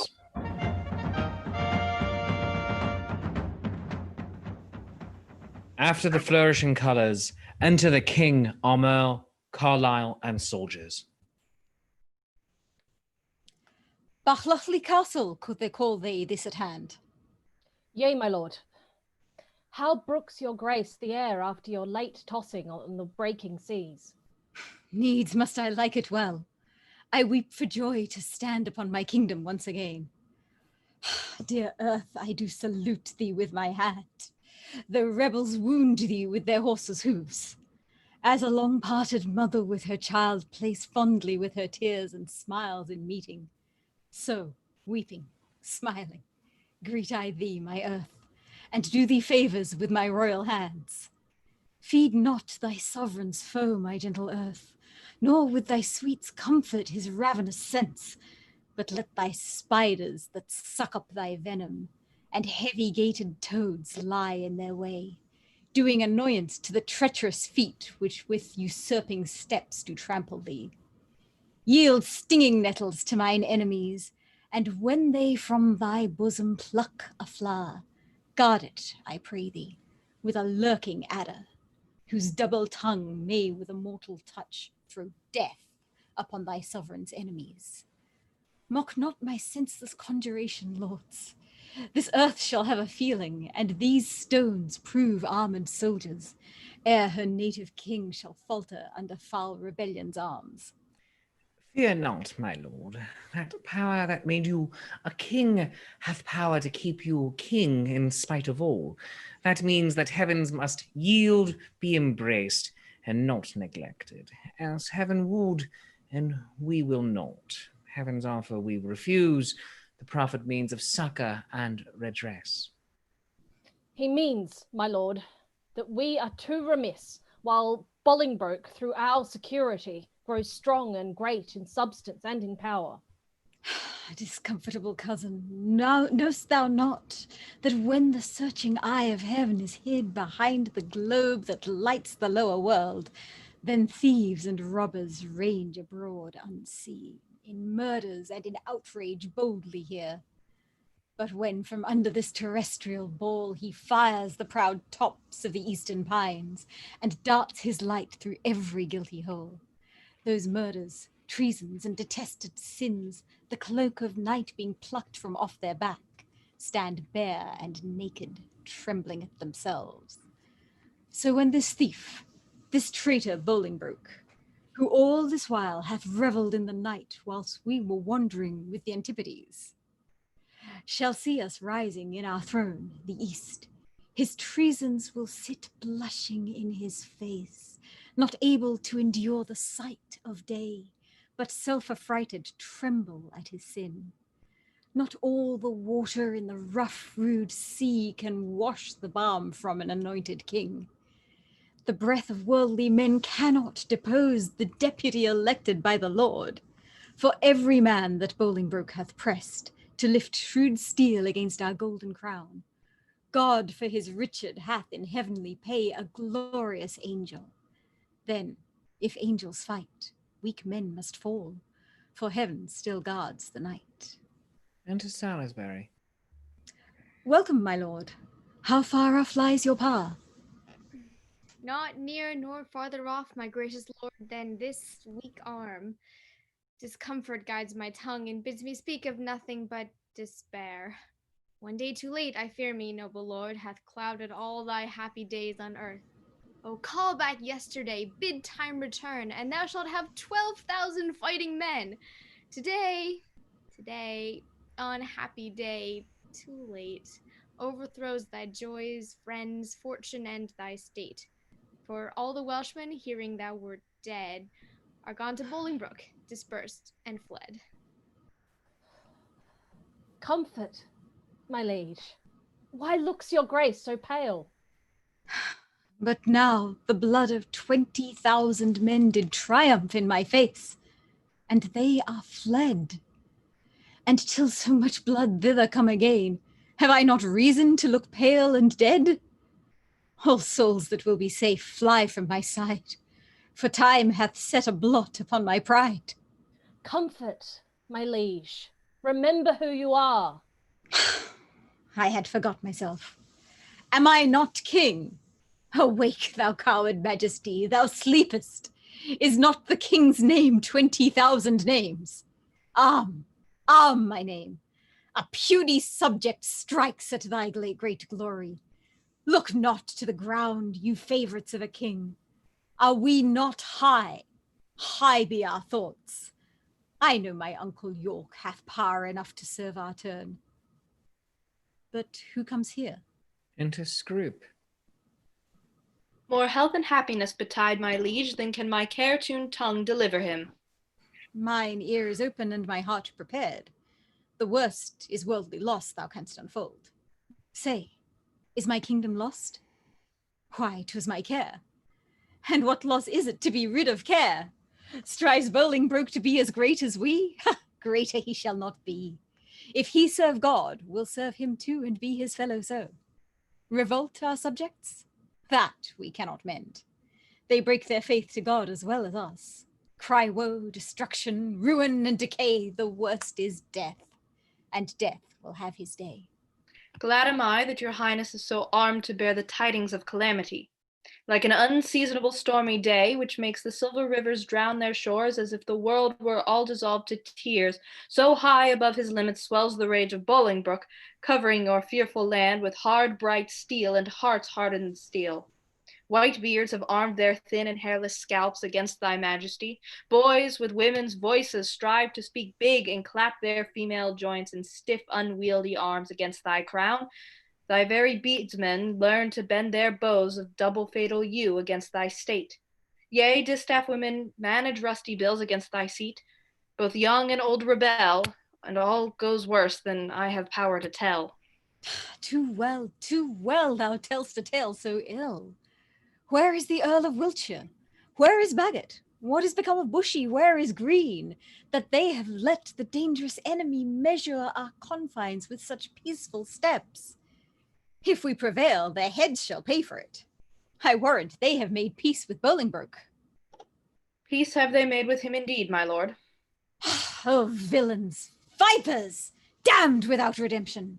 Dogs easily won to fawn on any man. Snakes in my heart, blood warmed that sting my heart. 3 Judases, each one thrice worse than Judas. Would they make peace? Terrible hell make war upon their spotted souls for this.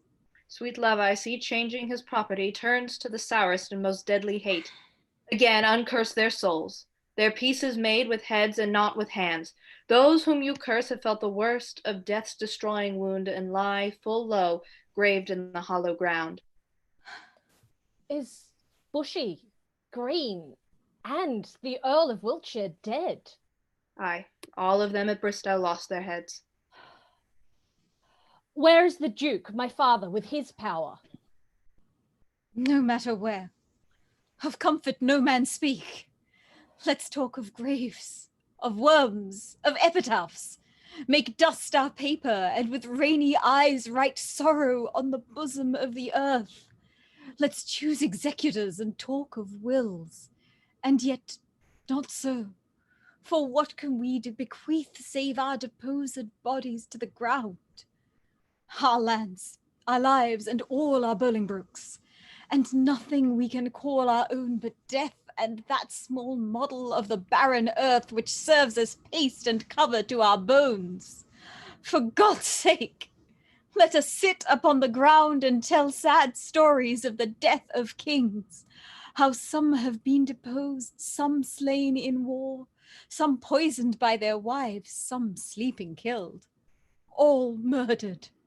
For within the hollow crown that rounds the mortal temples of a king keeps death his court, and there the antic sits, scoffing his state and grinning at his pomp, allowing him a breath, a little scene, to monarchize, be feared, and kill with looks, infusing him with self and vain conceit, as if this flesh which walls about our life were brass impregnable, and humid thus, comes at the last, and with a little pin bores through his castle wall, and farewell, king! Cover your heads, and mock not flesh and blood with solemn reverence. Throw away respect, tradition, form, and ceremonious duty, for you have but mistook me all this while. I live with bread like you, feel want, taste grief, need friends. Subjected thus, how can you say to me I am a king? My lord, wise men ne'er sit and wail their woes, but presently prevent the ways to wail. To fear the foe, since fear oppresseth strength, gives in your weakness strength unto your foe. And so your follies fight against yourself. Fear and be slain, no worse can come to fight. And fight and die is death destroying death. Where fearing dying pays death servile breath. My father hath a power. Inquire of him, and learn to make a body of a limb. Thou chidest me well. Proud Bolingbroke, I come to change blows with thee for our day of doom. This ague fit of fear is overblown. An easy task it is to win our own. Say, Scroop, where lies our uncle with his power? Speak sweetly, man, though all thy looks be sour. Men judge by the complexion of the sky the state and inclination of the day. So may you by my dull and heavy eye. My tongue hath but a heavier tale to say. I play the torturer by small and small to lengthen out the worst that must be spoken. Your uncle York is joined with Bolingbroke, and all your northern castles yielded up, and all your southern gentlemen in arms upon his party. Thou hast said enough. Beshrew thee, cousin, which did leadst me forth of that sweet way I was into despair. What say you now?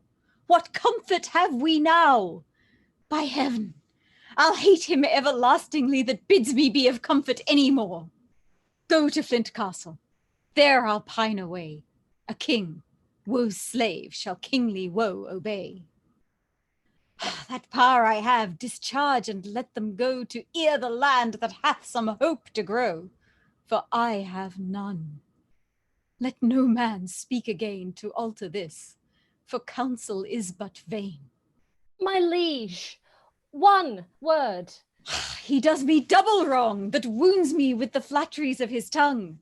Discharge my followers, let them hence away, from Richard's night to Bolingbroke's fair day. They exit. Act 3, Scene 3.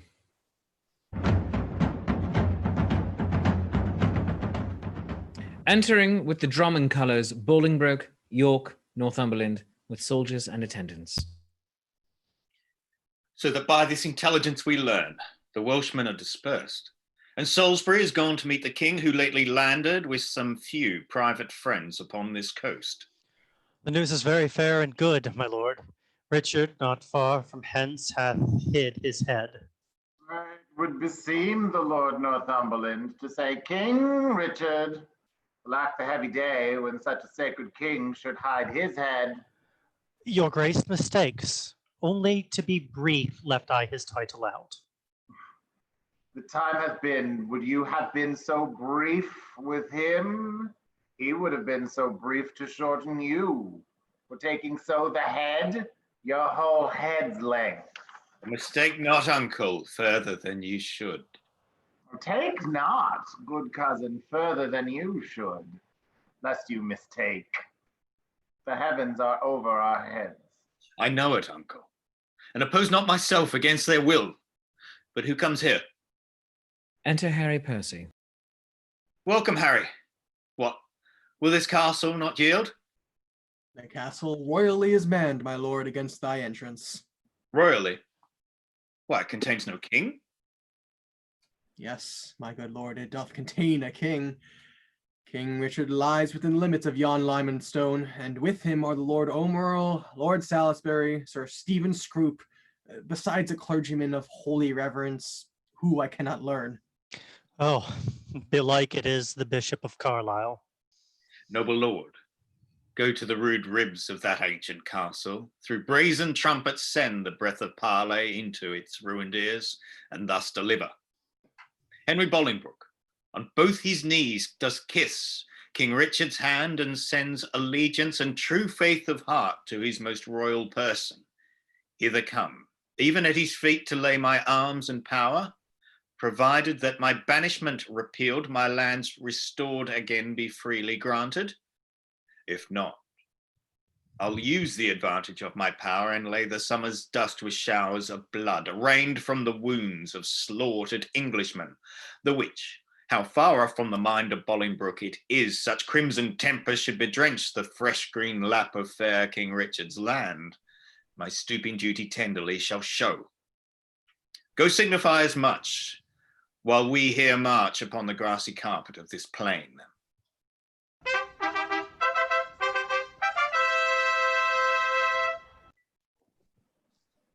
Let's march, without the noise of threatening drum, that from this castle's tottering battlements our fair appointments may be well perused. Methinks King Richard and myself should meet with no less terror than the elements of fire and water when their thundering shock at meeting tears the cloudy cheeks of heaven. If he be fire, I'll be the yielding water. The rage be his, whilst on the earth I rain my waters. On the earth, and not on him. March on and mark King Richard how he looks.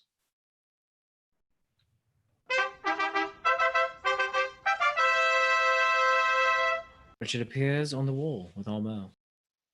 See, King Richard doth himself appear, as doth the blushing discontented sun from out the fiery portal of the east, when he perceives the envious clouds are bent to dim his glory and to stain the track of his bright passage to the Occident. Yet looks he like a king. Behold his eye, as bright as is the eagle's, lighting forth controlling majesty. Alack, alack for woe, that any harm should stain so fair a show.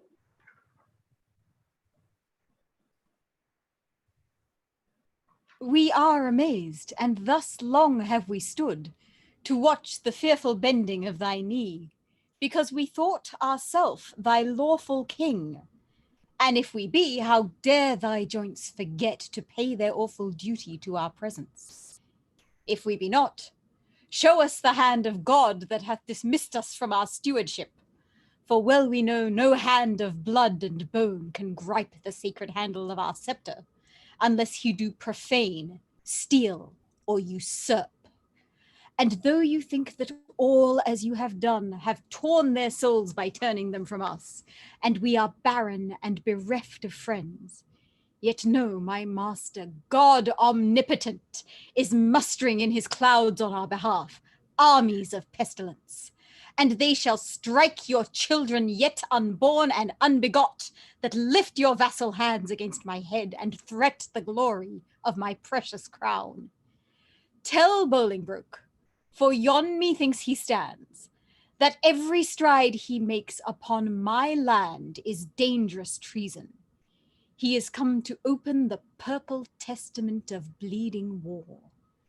But ere the crown he looks for live in peace, 10,000 bloody crowns of mothers' sons shall ill become the flower of England's face, change the complexion of her maid pale peace to scarlet indignation, and bedew her pastures grass with faithful English blood. King of heaven, forbid our Lord the King should so with civil and uncivil arms be rushed upon. Thy thrice noble cousin, Harry Bolingbroke, doth humbly kiss thy hand, and by the honorable tomb he swears that stands upon your royal grandsire's bones, and by the royalties of both your bloods, currents that spring from one most gracious head, and by the buried hand of warlike Gaunt, and by the worth and honor of himself, comprising all that may be sworn and said, his coming hither hath no further scope than for his lineal royalties, and to beg enfranchisement immediate on his knees, which on thy royal party granted once, his glittering arms he will commend to rust, his barbed steeds to stables, his heart to faithful service of your majesty. This swears he, as he is a prince and just. And as I am a gentleman, I credit him. Northumberland, say thus the king returns. His noble cousin is right welcome hither, and all the number of his fair demands shall be accomplished without contradiction. With all the gracious utterance thou hast, speak to his gentle hearing kind commands. We do debase ourselves, cousin, do we not, to look so poorly and to speak so fair?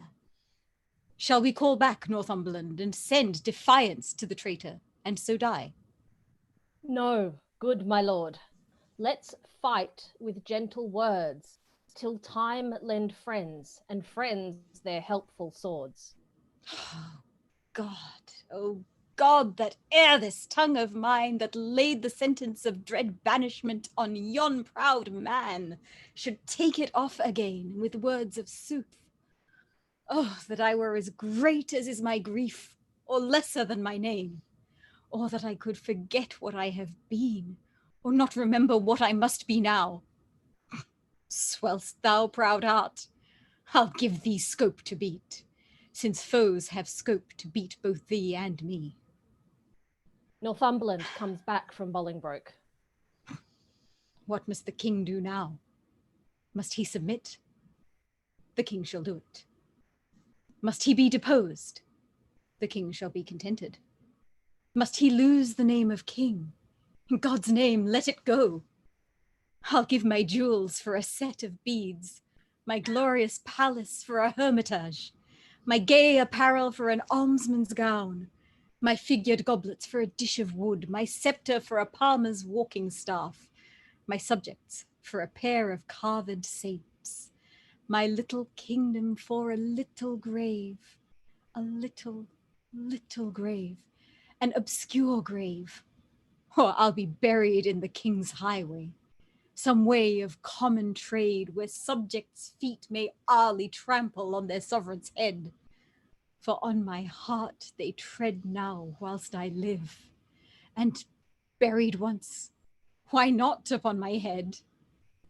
O Merle, thou weepest, my tender-hearted cousin.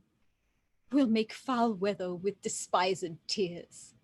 Our sighs and they shall lodge the summer corn and make a dearth in this revolting land. Or shall we play the wantons with our woes, and make some pretty match with shedding tears?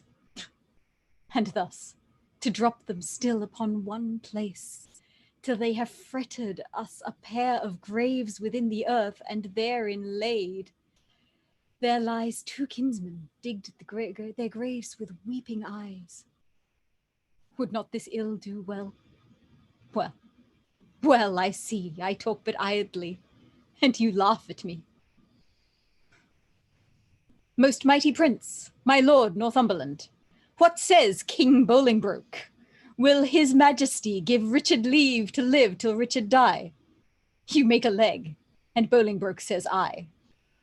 My lord, in base court he doth attend to speak with you. May it please you come down. Down, down I come, like glistering phaeton, wanting the manage of unruly jades, in the base court, where kings grow base, to come at traitors' calls and do them grace. In the base court come down, down court, down king, for night owls shriek where mounting larks should sing. Richard exits above, and Northumberland returns to Bolingbroke. What says His Majesty? Sorrow and grief of heart makes him speak fondly like a frantic man. Yet he has come. Enter Richard. Stand all apart and show fair duty to His Majesty, my gracious lord. Fair cousin, you debase your princely knee to make the base earth proud with kissing it. Me rather had my heart might feel your love than my unpleased eyes see your courtesy. Up, cousin, up! Your heart is up, I know, this high at least, although your knee below. My gracious lord, I come but for my own. Your own is yours, and I am yours, and all. So far be mine, my most redoubted lord, as my true service shall deserve your love. Well you deserve. They well deserve to have that know the strongest and surest way to get. Uncle, give me your hands. Nay, dry your eyes. Tears show their loves, but want their remedies. Cousin, I am too young to be your father, though you are old enough to be my heir. What you will have, I'll give, and willing too, for do we must what force will have us do. Set on towards London, cousin. Is it so? Yea, my good lord. Then I must not say no. They exit. Act 3, Scene 4. Enter the Queen with her ladies in waiting. What sport shall we devise here in this garden to drive away the heavy thought of care? Madam, we'll play at bowls. 'Twill make me think the world is full of rubs and that my fortune runs against the bias. Madam, we'll dance. My legs can keep no measure in delight when my poor heart no measure keeps in grief. Therefore, no dancing, girl, some other sport. Madam, we'll tell tales. Of sorrow or of joy? Of either, madam.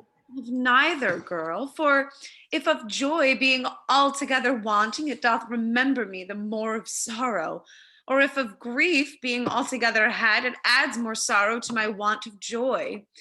For what I have, I need not to repeat, and what I want, it boots not to complain. Madam, I'll sing. 'Tis well that thou hast cause, but thou shouldst please me better wouldst thou weep. I could weep, madam, would it do you good?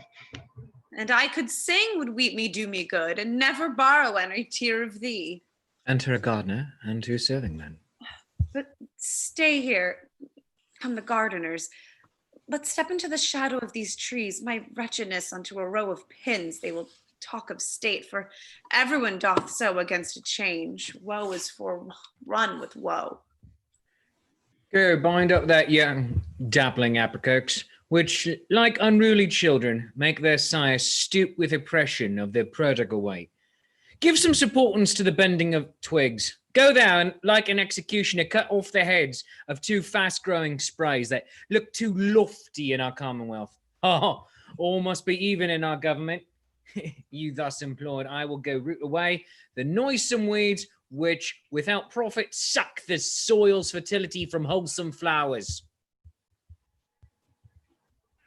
Why should we, in the compass of a pale, keep law and form in due proportion, showing as in a model our firm estate, when our sea-walled garden, the whole land, is full of weeds, her fairest flowers choked up, her fruit trees all unpruned, her hedges ruined, her knots disordered, and her wholesome herbs swarming with caterpillars. Hold thy peace. He that has suffered this discorded spring hath now himself met with the fall of leaf. The weeds which his broad spreading leaves did shelter, that seemed an eating ham to hold him up, are plucked up, root and all, by Bolingbroke, arming the Earl of Wiltshire, Bushy, Green. What? Are they dead? Yeah. And Bolingbroke hath seized the wasteful king. Oh, what pity is it that he hath not so trimmed and dressed his land as we this garden. We at time of year do wound the bark, the skin of our fruit trees, lest being overproud in sap and blood, with too much riches and confound itself. Hath he done so to great and growing men? They might have lived to bear and he to taste the fruits of deity. Superfluous branches we lop away, that bearing boughs may live. Had he done so, himself had borne the crown, which waste of idle hours hath quite thrown down. Oh, you think the king shall be deposed? Depressed he is already, and deposed 'tis doubt he will be. Letters came last night to a dear friend of the good Duke of York's that tell black tidings. Oh, I am pressed to death through want of speaking. Thou old Adam's likeness, set to dress this garden, how dares thy harsh, rude tongue sound this unpleasing news? What Eve, what serpent hath suggested thee to make a second fall of cursed man? Why dost thou say King Richard is deposed? Darest thou, thou little better thing than earth, divine his downfall? Say where, when, and how camest thou by this ill tidings? Speak, thou wretch. Pardon me, madam. Little joy have I to breathe this news, yet what I say is true. King Richard, he is in the mighty hold of Bolingbroke. Their fortunes both are weighed. In your lord's scale is nothing but himself and some few vanities that make him light. But in the balance of great Bolingbroke, besides himself, are all the English peers. And with that odds he weighs down King Richard down. Post you to London, and you will find it so. I speak no more than everyone doth know. Nimble mischance, that art so light of foot. Doth not thy embassage belong to me, and am I last that knows it? Oh, thou thinkest to serve me last, that I may longest keep thy sorrow in my breast. Come, ladies, go to meet at London, London's king in woe. What was I born to this, that my sad look should grace the triumph of great Bolingbroke? Gardener, for telling me these news of woe, pray God the plants thou graftest may never grow. O Queen, so that thy state might be no worse, I would my skill was subject to thy curse. Here did she fall a tear. Here in this place set a bank of rue, sour herb of grace. Rue even for roof here shortly shall be seen, in the remembrance of a weeping queen. They exit. Act 4, Scene 1. Enter Bolingbroke with the Lords Armel, Northumberland, Harry Percy, Fitzwater, Surrey, the Bishop of Carlisle, the Abbot of Westminster, and another Lord Herald, officers to Parliament. Call forth Bagot. Now, Bagot, freely speak thy mind. What thou dost know of noble Gloucester's death, who wrought it with the king, and who performed the bloody office of his timeless end? Then set before my face the Lord Almerle. Cousin, stand forth and look upon that man. My Lord Almerle, I know your daring tongue scorns to unsay what it once hath delivered. In that dead time when Gloucester's death was plotted, I heard you say, is not my arm of length, that reacheth from the restful English court, as far as Calais, to my uncle's head, amongst much other talk that very time. I heard you say that you had rather refuse the offer of 100,000 crowns than Bolingbroke's return to England, adding withal how blessed this land would be in this your cousin's death. Princes and noble lords, what answer shall I make to this base man? Shall I so dishonor my fair stars on equal terms to give him chastisement? Either I must, or have mine honor soiled with the attainder of his slanderous lips. Fair is my gage. the manual seal of death that marks thee out for hell. I say thou liest, and will maintain that thou hast said is false in thy heart blood, though being all too base to stain the temper of my knightly sword. Bagot forbear, thou shalt not take it up. Excepting one, I would he were the best in all this presence that hath moved me so. Thy valor stand on sympathy. There is my gage, O Merle, engaged to thine, by that fair sun which shows me where thou standest.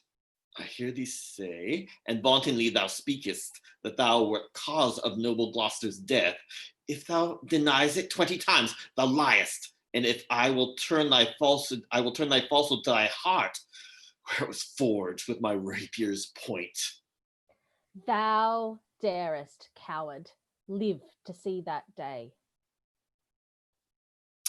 If that thy valor stand on sympathy, but be there's if that thy valor stand on sympathy, there is my gage, O Merle, engaged to thine, by their fair sun which shows me that where thou standest. I hear thee say, and vauntingly they spake it. Fitzwater, thou art damned to hell for this. Oh, Merle, thou liest. His honor is as true in this appeal as thou art all unjust. And that thou art so, there I throw my gage, and prove it on thee to the extremest point of mortal breathing. Seize it if thou darest. And if I do not, may my hands rot off, and never brandish more revengeful steel over the glittering helmet of my foe.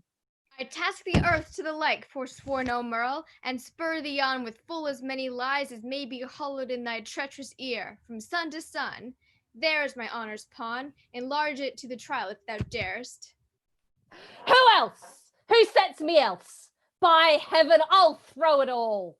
I have 1,000 spirits in one breast to answer 20,000 such as you. My lord Fitzwater, I do remember well the very time Almerle and you did talk. It's very true. You were in presence then, and you can witness with me this is true. As false by heaven, as heaven itself is true. Surrey, thou liest. Dishonorable boy, that lie shall lie so heavy on my sword that it shall render vengeance and revenge till thou the lie giver, and that do lie to lie in earth as quiet as thy father's skull.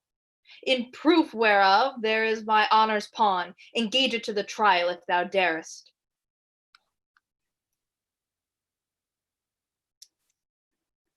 Fondly dost thou spur a forward horse. If I dare eat or drink or breathe or live, I dare meet Surrey in a wilderness and spit upon him whilst I say he lies, and lies, and lies. There is my bond of faith to tie thee to my strong correction. As I intend to thrive in this new world, Almerle is guilty of my true appeal. Besides, I heard the banished Norfolk say that thou, Almerle, didst send 2 of thy men to execute the noble Duke at Calais. Some honest Christian, trust me with a gauge. That, Norfolk, lies. Here do I throw down this, if he may be repealed to try his honour. These differences shall all rest under gage till Norfolk be repealed. Repealed he shall be, though my enemy restored again to all his lands and seigneuries. When he is returned, against Almerle we will enforce this trial. That honourable day shall never be seen. For many a time hath banished Norfolk fought for Jesu Christ in glorious Christian field, streaming the ensign of the Christian cross against black pagans, Turks and Saracens, and toiled with works of war, retired himself to Italy, and there at Venice gave his body to that pleasant country's earth, and his pure soul unto his captain, Christ, under whose colours he had fought so long. Why, Bishop, is Norfolk dead? As surely as I live, my lord. Sweet peace conduct his sweet soul to the bosom of good old Abraham. Lords Appellants, your differences shall all rest under gage till we assign you to your days of trial. Into York.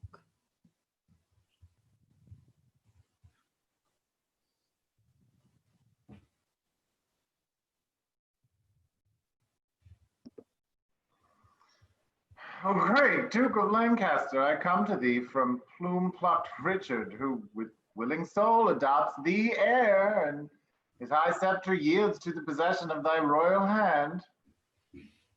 Ascend his throne, descending now from him, and long live Henry, fourth of that name.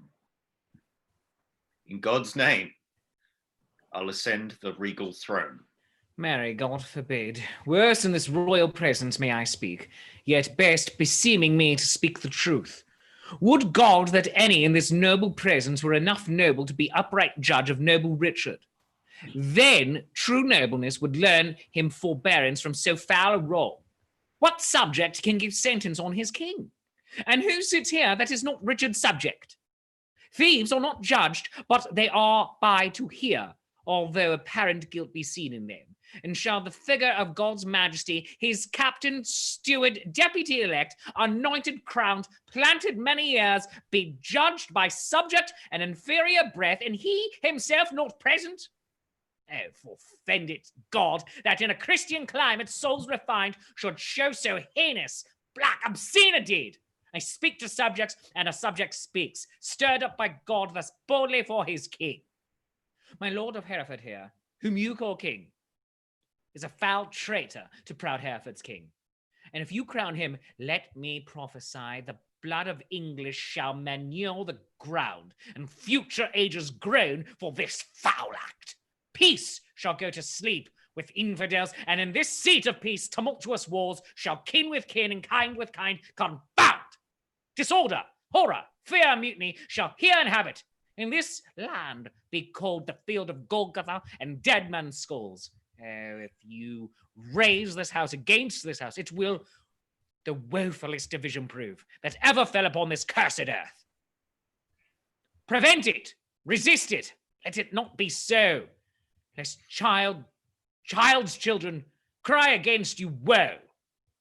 Well have you argued, sir, and for your pains of capital treason we arrest you here. My Lord of Westminster, be it your charge to keep him safely till his day of trial. May it please you, lords, to grant the Commons' suit. Fetch hither Richard, that in common view he may surrender. So we shall proceed without suspicion. I will be his conduct. Lords, you that are here under arrest, procure your sureties for your days of answer. Little are we beholding to your love, and little looked for at your helping hands. And to Richard and York.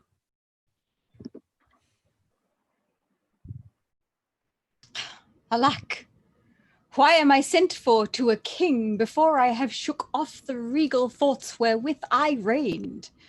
I hardly yet have learned to insinuate, flatter, bow, and bend my knee. Give sorrow leave a while to tutor me to this submission.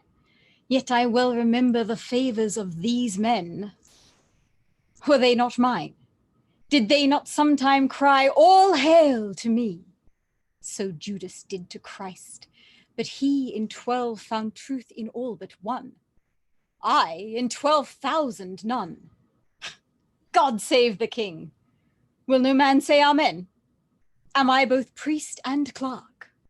Well then, amen. God save the king, although I be not he. And yet amen if heaven do think him me. To do what service am I sent for hither? Do that office of thine own good will, which tried majesty to make thee offer. The resignation of thy state and crown to Henry Bolingbroke.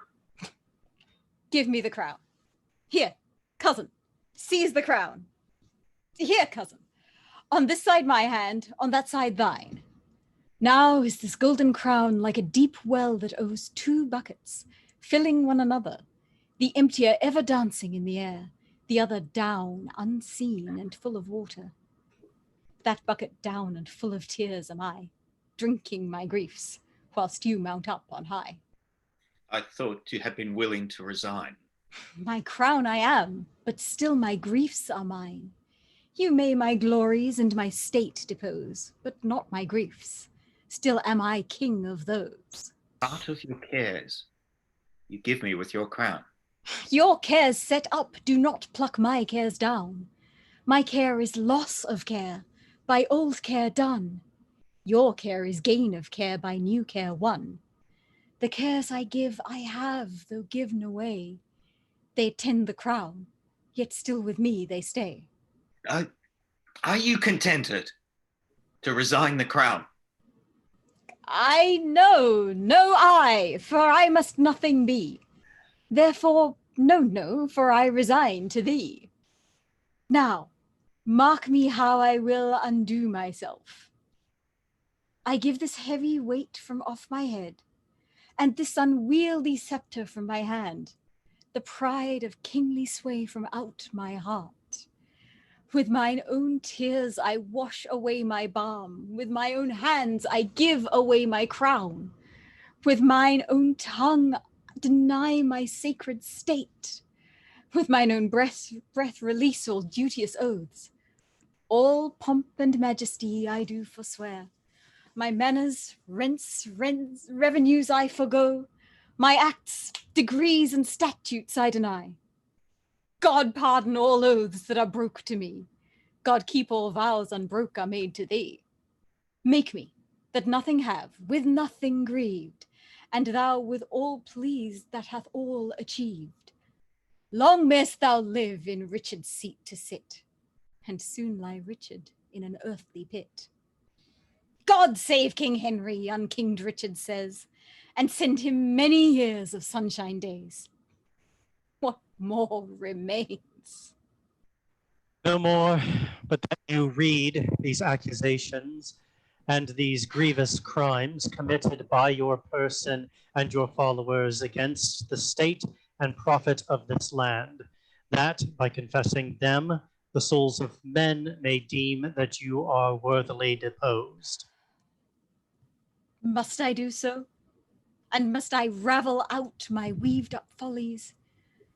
Gentle Northumberland, if thy offences were upon record, would it not shame thee in so fair a troop to read a lecture of them?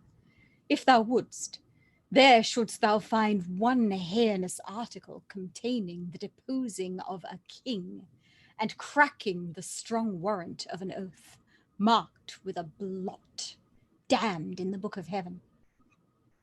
Nay, all of you that stand and look upon me, whilst that my wretchedness doth bate myself, though some of you, with Pilate, wash your hands, showing an outward pity, yet you Pilates have here delivered me to my sour cross, and water cannot wash away your sin.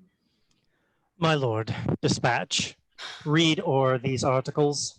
Mine eyes are full of tears, I cannot see, and yet salt water blinds them not so much that they can see a sort of traitors here.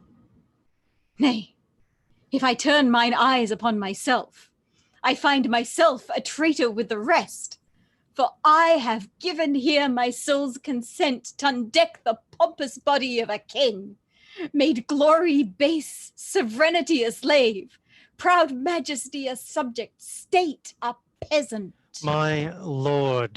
No lord of mine, thou hort insulting man, nor no man's lord. I have no name, no title, no, not that name was given me at the font, but 'tis usurped. Alack, the heavy day, that I have worn so many winters out, and know not now what name to call myself. Oh, that I were a mockery king of snow, standing before the son of Bolingbroke, to melt myself away in water drops. Good king, great king, and yet not greatly good. And if my word be sterling yet in England, let it command a mirror hither straight, that it may show me what a face I have, since it is bankrupt of his majesty. Go, some of you, and fetch a looking glass.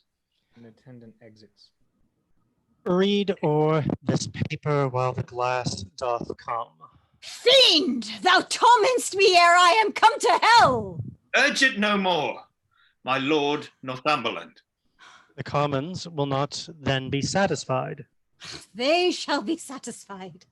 I'll read enough when I do see the very book indeed where all my sins are writ, and that's myself. Give me that glass, and therein I will read. No deeper wrinkles yet? Hath sorrow struck so many blows upon this face of mine, and made no deeper wounds? Oh, flattering glass, like to my followers in prosperity, thou dost beguile me. Was this face the face that every day under his household roof did keep 10,000 men? Was this the face that like the sun did make beholders wink? Is this the face which faced so many follies, that was at last outfaced by Bolingbroke? A brittle glory shineth in this face, as brittle as the glory is the face. For there it is, cracked in 100 shivers.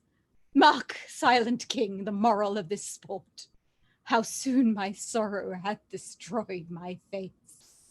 The shadow of your sorrow hath destroyed the shadow of your face. Say that again. The shadow of my sorrow? Ha! Let's see. 'Tis very true. My grief lies all within, and these external manners of laments are merely shadows to the unseen grief that swells with silence in the tortured soul. There lies the substance, and I thank thee, King, for thy great bounty, that not only givest me cause to wail, but teachest me the way how to lament the cause. I'll beg one boon, and then be gone and trouble you no more. Shall I obtain it? Name it, fair cousin. Fair cousin, I am greater than a king, for when I was a king, my flatterers were then but subjects. Being now a subject, I have a king here to be my flatterer. Being so great, I have no need to beg. Yet ask. And shall I have? You shall. Then give me leave to go. Whither? Whither thou wilt, so I were from thy sights. Go, some of you. Convey him to the tower. Oh, good! Conveyors are you all, that rise thus nimbly by a king's true fall. Richard exits with the guards. On Wednesday next, we solemnly set down our coronation. Lords, prepare yourselves. They exit. The Abbot of Westminster and the Bishop of Carlisle and Armagh remain. A woeful pageant have we here beheld. The woes to come. The children yet unborn shall feel this day a shock to them as thorn. You holy clergyman, is there no plot to rid the realm of this pernicious blot? My lord, before I freely speak my mind herein, you shall not only take the sacrament to bury mine intents, but also to effect whatever I shall happen to devise. I see your brows are full of discontent, your hearts of sorrow, and your eyes of tears. Come home with me to supper. I'll lay a plot shall show us all a merry day. They exit. End of Act 4. Act 5, Scene 1. Enter the Queen with her attendants. This way the king will come. This is the way to Julius Caesar's ill-erected tower, to whose flint bosom my condemned lord is doomed a prisoner by proud Bolingbroke. Here let us rest. This rebellious earth hath any resting for her true king's queen. Enter Richard and guard. But soft, but see, or rather do not see my fair rose wither, yet look up, behold, that you in pity may dissolve to dew, and wash him fresh again with true love tears. And thou, the model where old Troy did stand, thou map of honor, thou King Richard's tomb, and not King Richard, thou most beauteous in. Why should hard favored grief be lodged in thee when triumph is become an alehouse guest? Join not with grief, fair woman. Do not so to make my end too sudden. Learn, good soul, to think our former state a happy dream, from which awaked the truth of what we are shows us but this. I am sworn brother, sweet to grim necessity, and he and I will keep a league till death. Hie thee to France, and cloister thee in some religious house. Our holy lives must win a new world's crown, which our profane hours here have thrown down. What, is my Richard both in shape and mind transformed and weakened? Hath Bolingbroke disposed thine intellect? Hath he been in thy heart? The lion dying thrusteth forth his paw and wounds the earth, if nothing else, with rage to be o'erpowered. And wilt thou, pupil-like, take the correction, mildly kiss the rod, and fawn on rage with base humility, which art a lion and the king of beasts? A king of beasts indeed. If aught but beasts, I had been still a happy king of men. Good sometime queen, prepare thee hence for France. Think I am dead, and that e'en here thou takest, as from my deathbed, thy last living leave. In winter's tedious nights, sit by the fire with good old folks, and let them tell thee tales of woeful ages long ago betid. And ere thou bid good night, to quiet their griefs, tell thou the lamentable tale of me, and send the hearers weeping to their beds. For why the senseless brands will sympathize the heavy accent of thy moving tongue, and in compassion weep the fire out. And some will mourn in ashes, some coal black, for the deposing of a rightful king. Enter Northumberland. My lord, the mind of Bolingbroke is changed. You must to Pomfret, not unto the tower. And madam, there is order ta'en for you.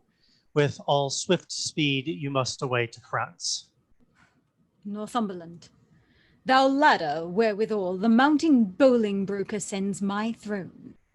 The time shall not be many hours of age, more than it is ere foul sin, gathering head, shall break into corruption.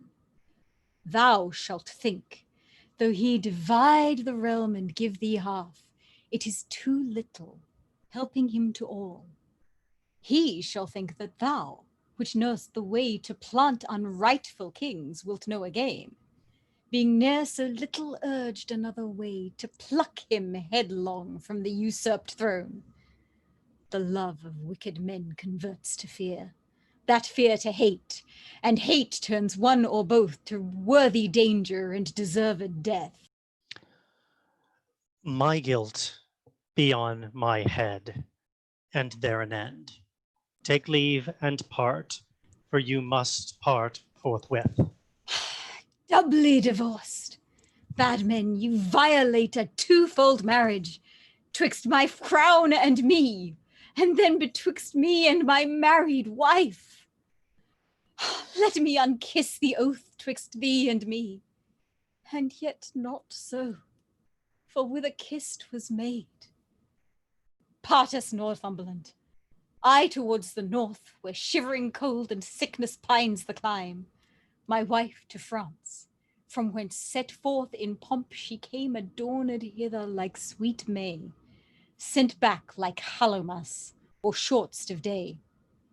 And must we be divided? Must we part? Aye, hand from hand, my love, and heart from heart. Banish us both and send the king with me.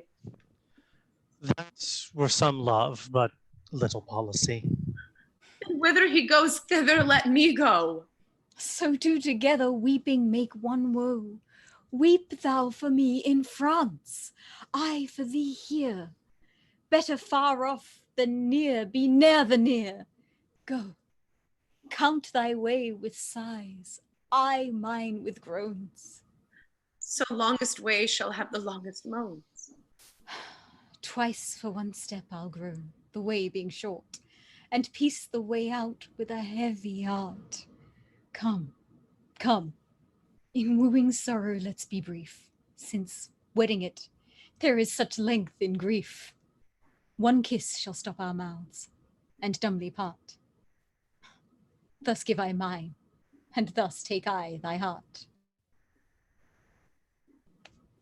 Give me mine own again, for no good part to take on me to keep and kill thy heart. So now I have mine own again, begone, that I may strive to kill it with a groan. We make woe wanton with this fond delay. Once more, adieu. The rest let sorrow say. They exit. Act 5, Scene 2. Enter the Duke of York and the Duchess. My lord, you told me what you would tell the rest when weeping made you break story off of our two cousins coming into London. Where did I leave? At that sad spot, my lord, where rude misgoverned hands from windows tops threw dust and rubbish on King Richard's head. And as I said, the Duke, great Bolingbroke, mounted upon a hot and fiery steed, which his aspiring rider seemed to know, with slow but stately pace kept on his course, while all tongues cried, God save thee, Bolingbroke. Oh, you would have thought the very windows spake, so many greedy looks of young and old through casements darted their desiring eyes upon his visage, and that's all the walls with painted imagery had said at once, Jesu preserve thee, welcome Bolingbroke.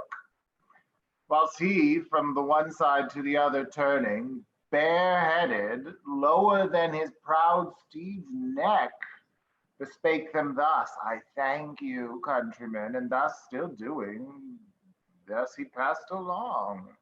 Alack, poor Richard, where rode he the whilst?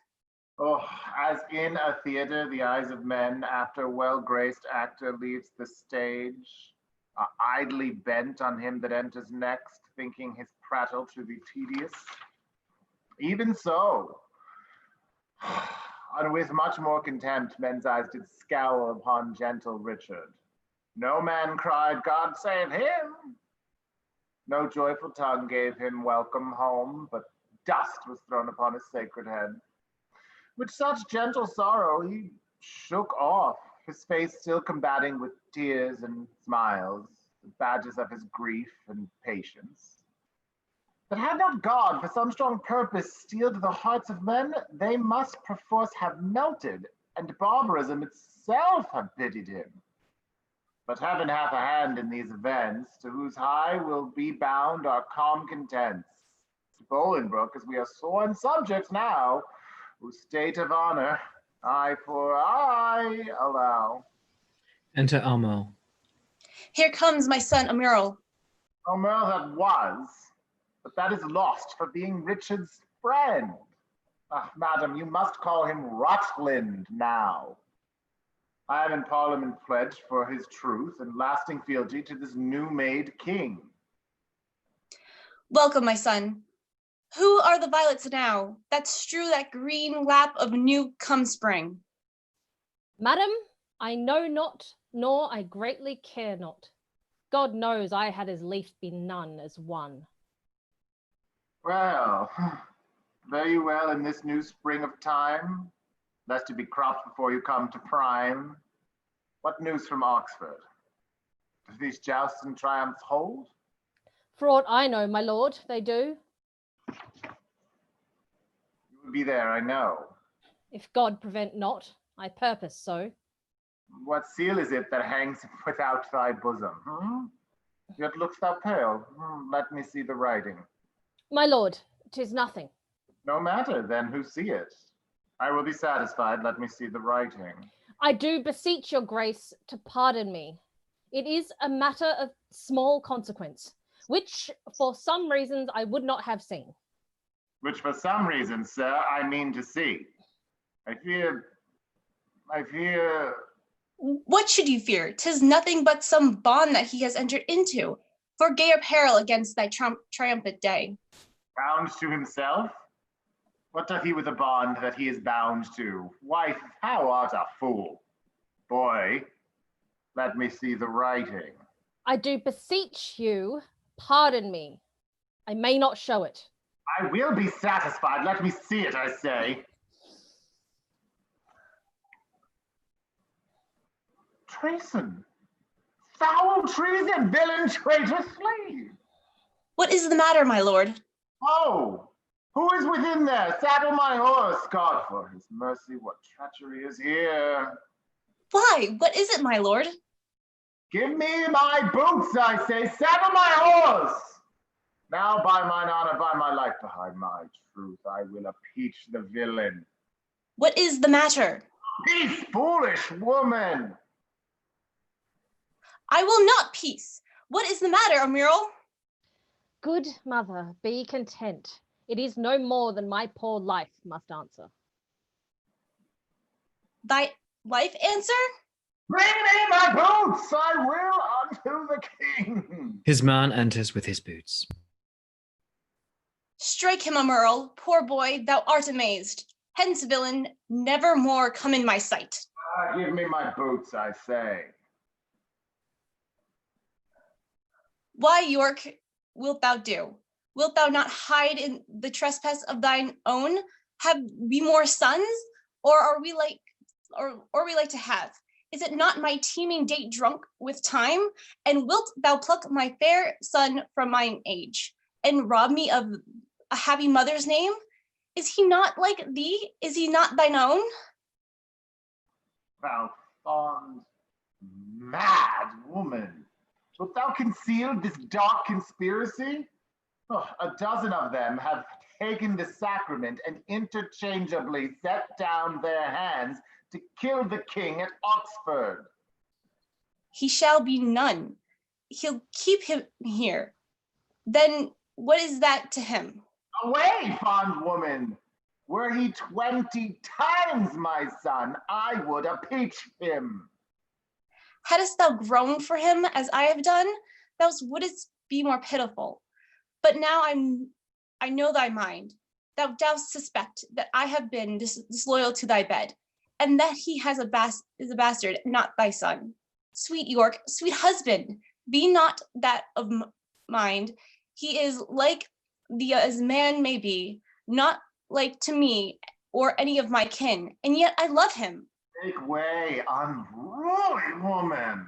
Exit York. After Amiral, mount thee upon his horse, spur post, and get before him to the king. I'll not be long behind, though I be old. I doubt not, but to ride as fast as York, and never will I rise up from the ground, till Bolingbroke have pardoned thee. Away, be gone. They exit. Act 5, Scene 3. Enter the king with his nobles. Can no man tell me of my unthrifty son? 'Tis full 3 months since I did last see him. If any plague hang over us, 'tis he. I would to God, my lords, he might be found. Inquire at London amongst the taverns there, for there they say he daily doth frequent with unrestrained loose companions. Even such, they say, as stand in narrow lanes and beat our watch and rob our passengers, whilst he, young wanton and effeminate boy, takes on the point of honour to support so dissolute a crew. My lord, some 2 days since I saw the prince and told him of the triumphs held at Oxford. And what said the gallant? His answer was he would unto the stews and from the commonest creature pluck a glove and wear it as a favour. And with that he would unhorse the lustiest challenger. As dissolute as desperate. Yet though both, I see some sparks of better hope which elder years may happily bring forth. But who comes here? Enter Armand, amazed. Where is the king? What means our cousin that he stares and looks so wildly? God give your grace. I do beseech your majesty to have some conference with your grace alone.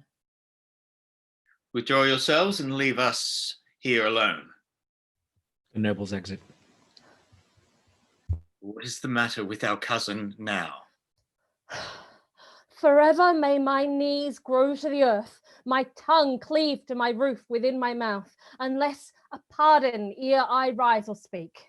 Intended or committed was this fault? If on the first, however heinous ever it be, to win thy after love, I pardon thee. Then give me leave that I may turn the key, that no man enter till my tale be done. Have thy desire. Armor locks the door. The Duke of York knocks at the door and cries.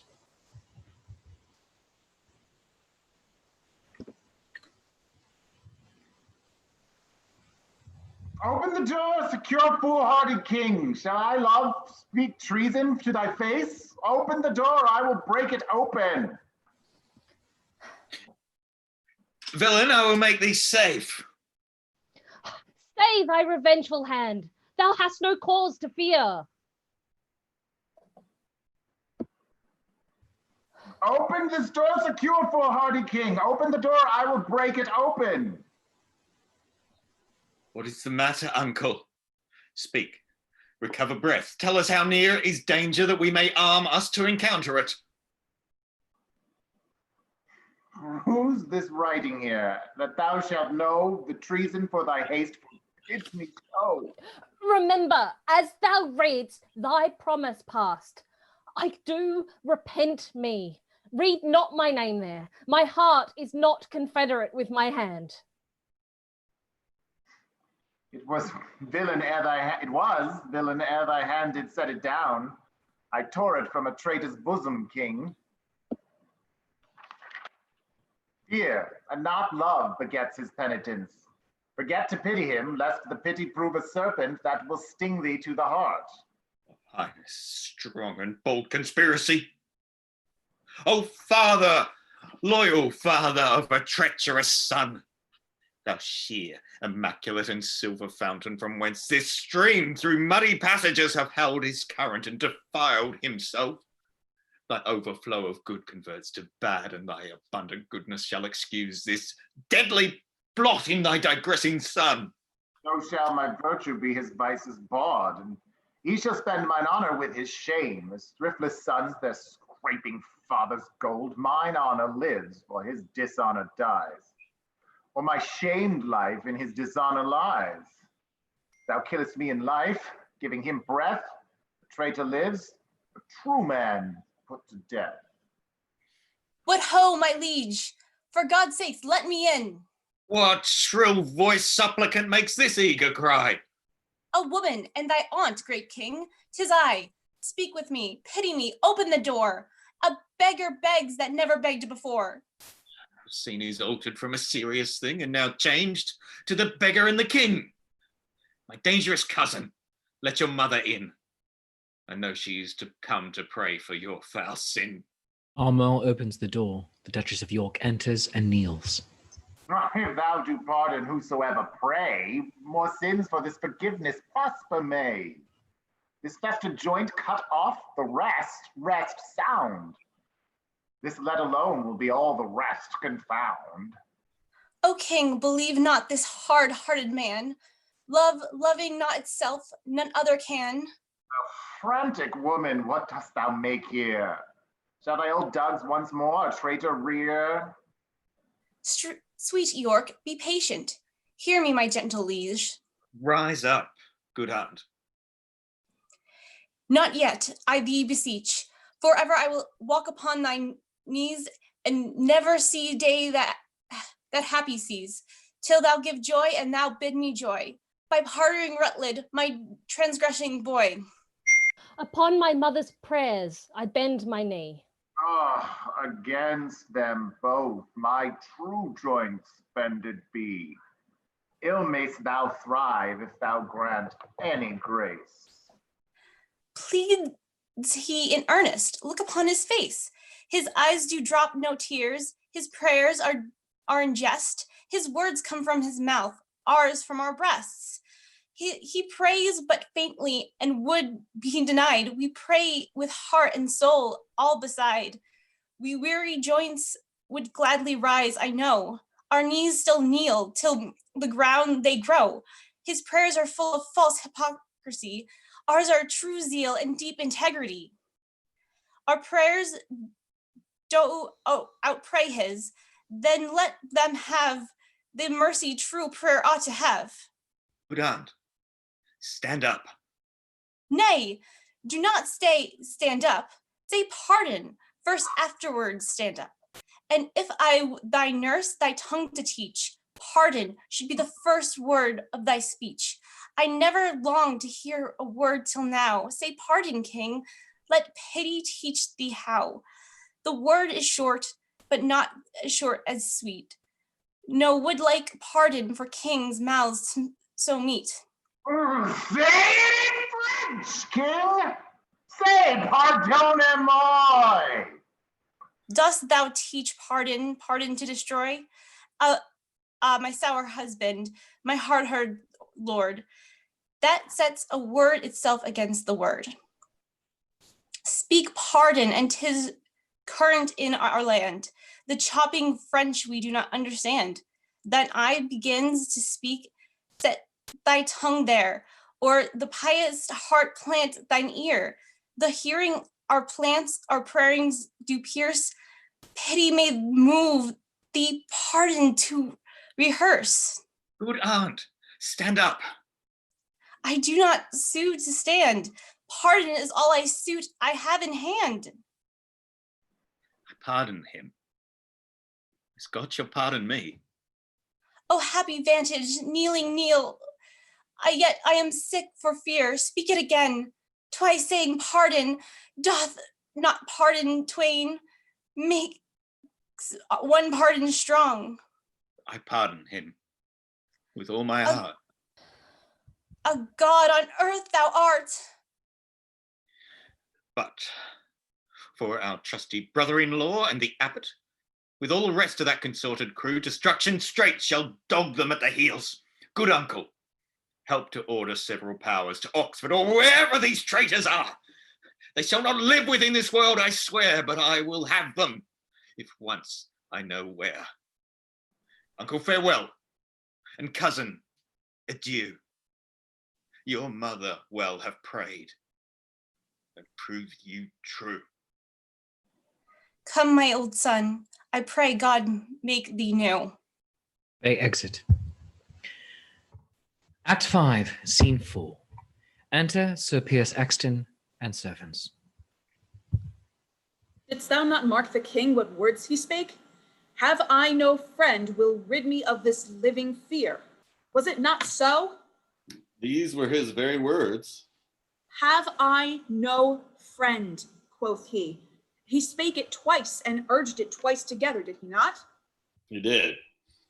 And speaking it, he wishly looked on me as who should say, I would thou wert the man that would divorce this terror from my heart, meaning the king at Pomfret.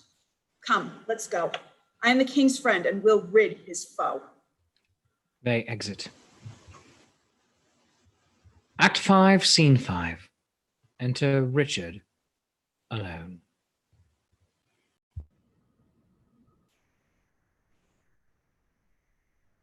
I have been studying how I may compare this prison where I live unto the world.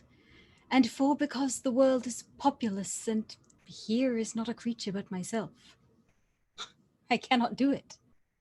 Yet I'll hammer it out. My brain I'll prove the female to my soul the father, and these two beget a generation of still breeding thoughts.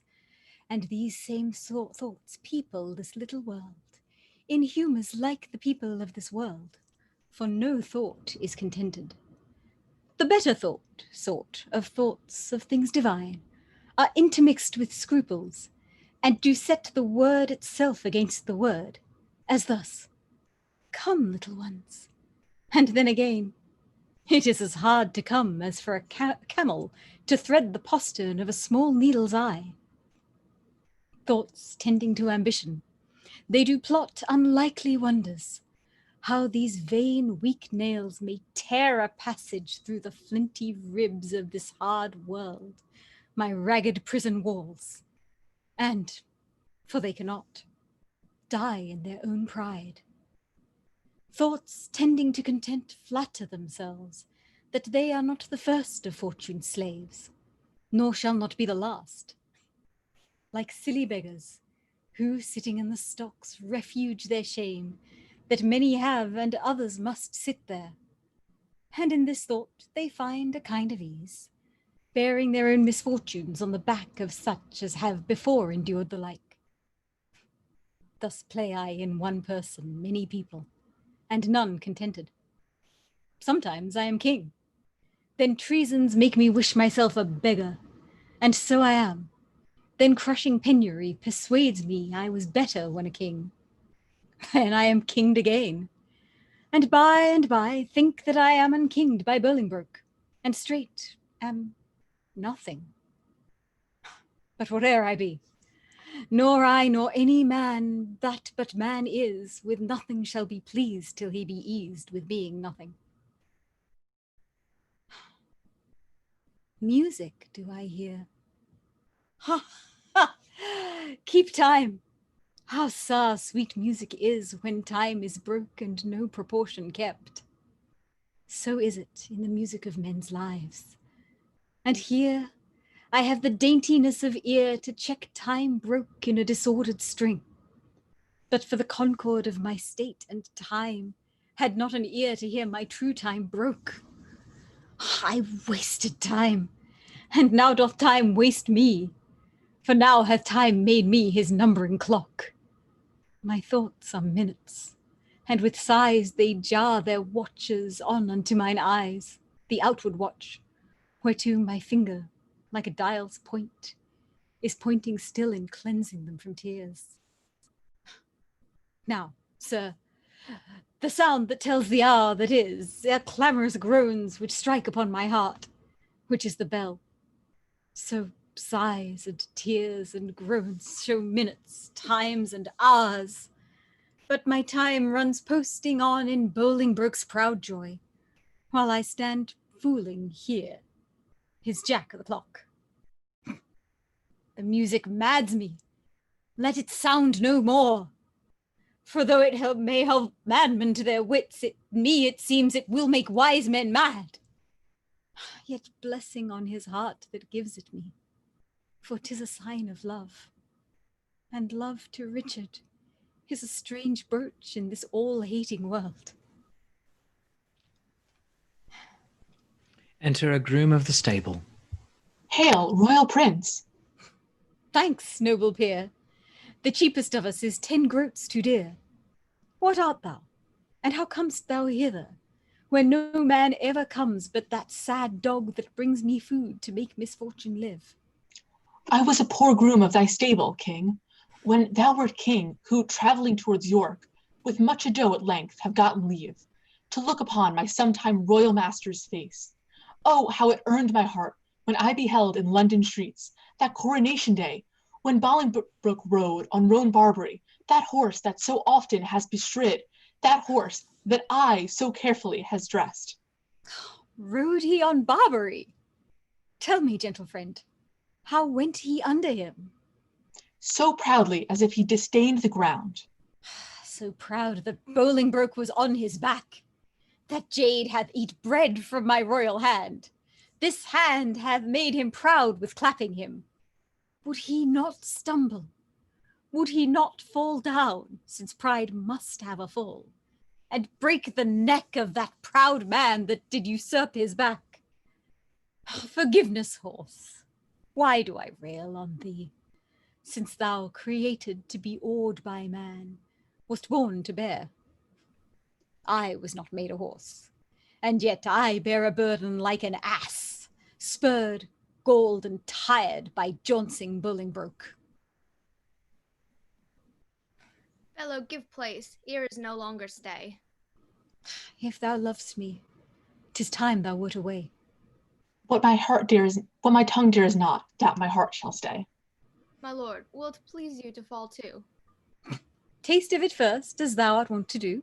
My lord, I dare not. Sir Pierce of Exton, who lately came from the king, commands the contrary. The devil take Henry of Lancaster and thee. Patience is stale, and I am weary of it. Help, help, help!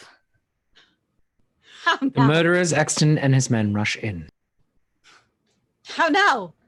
What means death in this rude assault? Villain, thy own hand yields thy death's instrument. Richard seizes a weapon from the murderer and kills him with it. Go thou, and fill another room in hell. He kills another murderer. Here, Exton strikes him down. Thy hand shall burn in never-quenching fire that staggers thus my person. Exton, thy fierce hand hath with the king's own blood stained the king's own land. Mount, mount, my soul. Thy seat is up on high, whilst my gross flesh sinks downward, here to die. Richard dies. Full of valor as of royal blood, both have I spilled. No word the deed were good. For now the devil that told me I did well says that this deed is chronicled in hell. This dead king to the living king I'll bear. Take hence the rest, give them burial here. They exit with the bodies. Act 5, Scene 6. Enter King Henry with the Duke of York. Kind Uncle York, the latest news we hear is that the rebels have consumed with fire our town of Circuiter in Gloucestershire, but where they be taken or slain we hear not. Enter Northumberland. Welcome, my lord. What is thy news? First, to thy sacred state wish I all happiness. The next news is I have to London sent the heads of Oxford, Salisbury, Blunt, and Kent. The manner of their taking may appear at large discoursed in this paper here. We thank thee, gentle Percy, for thy pains, and to thy worth will add right worthy gains. Enter Lord Fitzwater. My lord, I have from Oxford sent to London the heads of Brockus and Sir Bennet Seeley, two of the dangerous consorted traitors that sought at Oxford thy dire overthrow. Thy pains, Fitzwater, shall not be forgot. Right noble is thy merit, well I wot. Enter Harry Percy with the Bishop of Carlisle. The grand conspirator, Abbot of Westminster, with clog of conscience and sour melancholy, hath yielded up his body to the grave. But here is Carlisle living to abide thy kingly doom and sentence of his pride. Carlisle, this is thy doom. Choose out some secret place, some reverend room, more than thou hast, and with it joy thy life. So as thou livest in peace, die free from strife. For though mine enemy thou hast ever been, high sparks of honour in thee have I seen.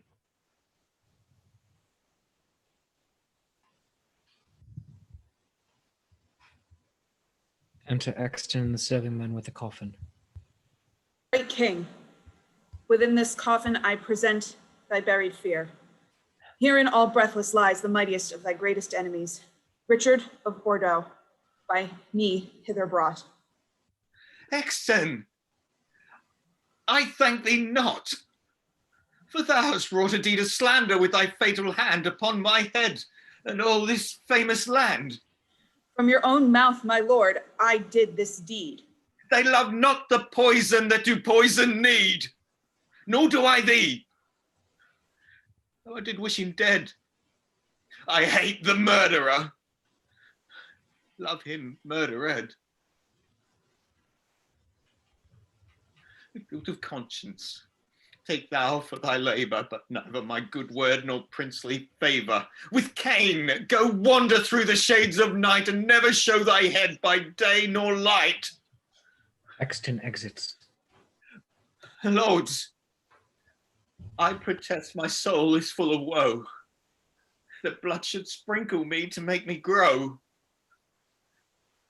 Come, Mourn with me for what I do lament, and put on solemn black incontinent.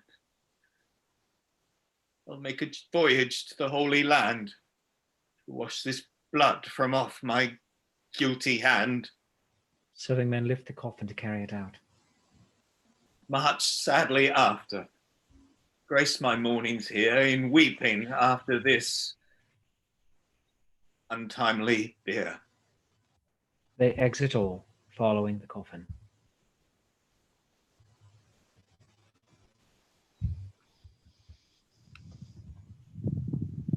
Thank you for joining us for Richard II. A big thanks again to our friend, your friendly neighborhood Shakespeare, for guiding us through the play and joining us for this reading. Visit him at his website, shakespeareapproves.com, or on Facebook at Shakespeare Approves, your friendly neighborhood Shakespeare. We've got links to all of his content and more in the comments of this video. Once again, we would like to thank all of the actors who have volunteered to read this evening. If you would like more information on us, including how to be one of all of these actors that you see in front of you, you can go to our Facebook page, Zenith Players, and send us a message, or send an email to casting@zenithplayers.com, and I will get back to you as soon as possible. We want to continue to express our support to everyone out there working to keep us safe and everyone continuing to protest and demonstrate. In the meantime, join us Monday as we begin week 20 with a reading of Little Women, and next Saturday as we return to ancient Greece with Lysistrata. Thank you and good night.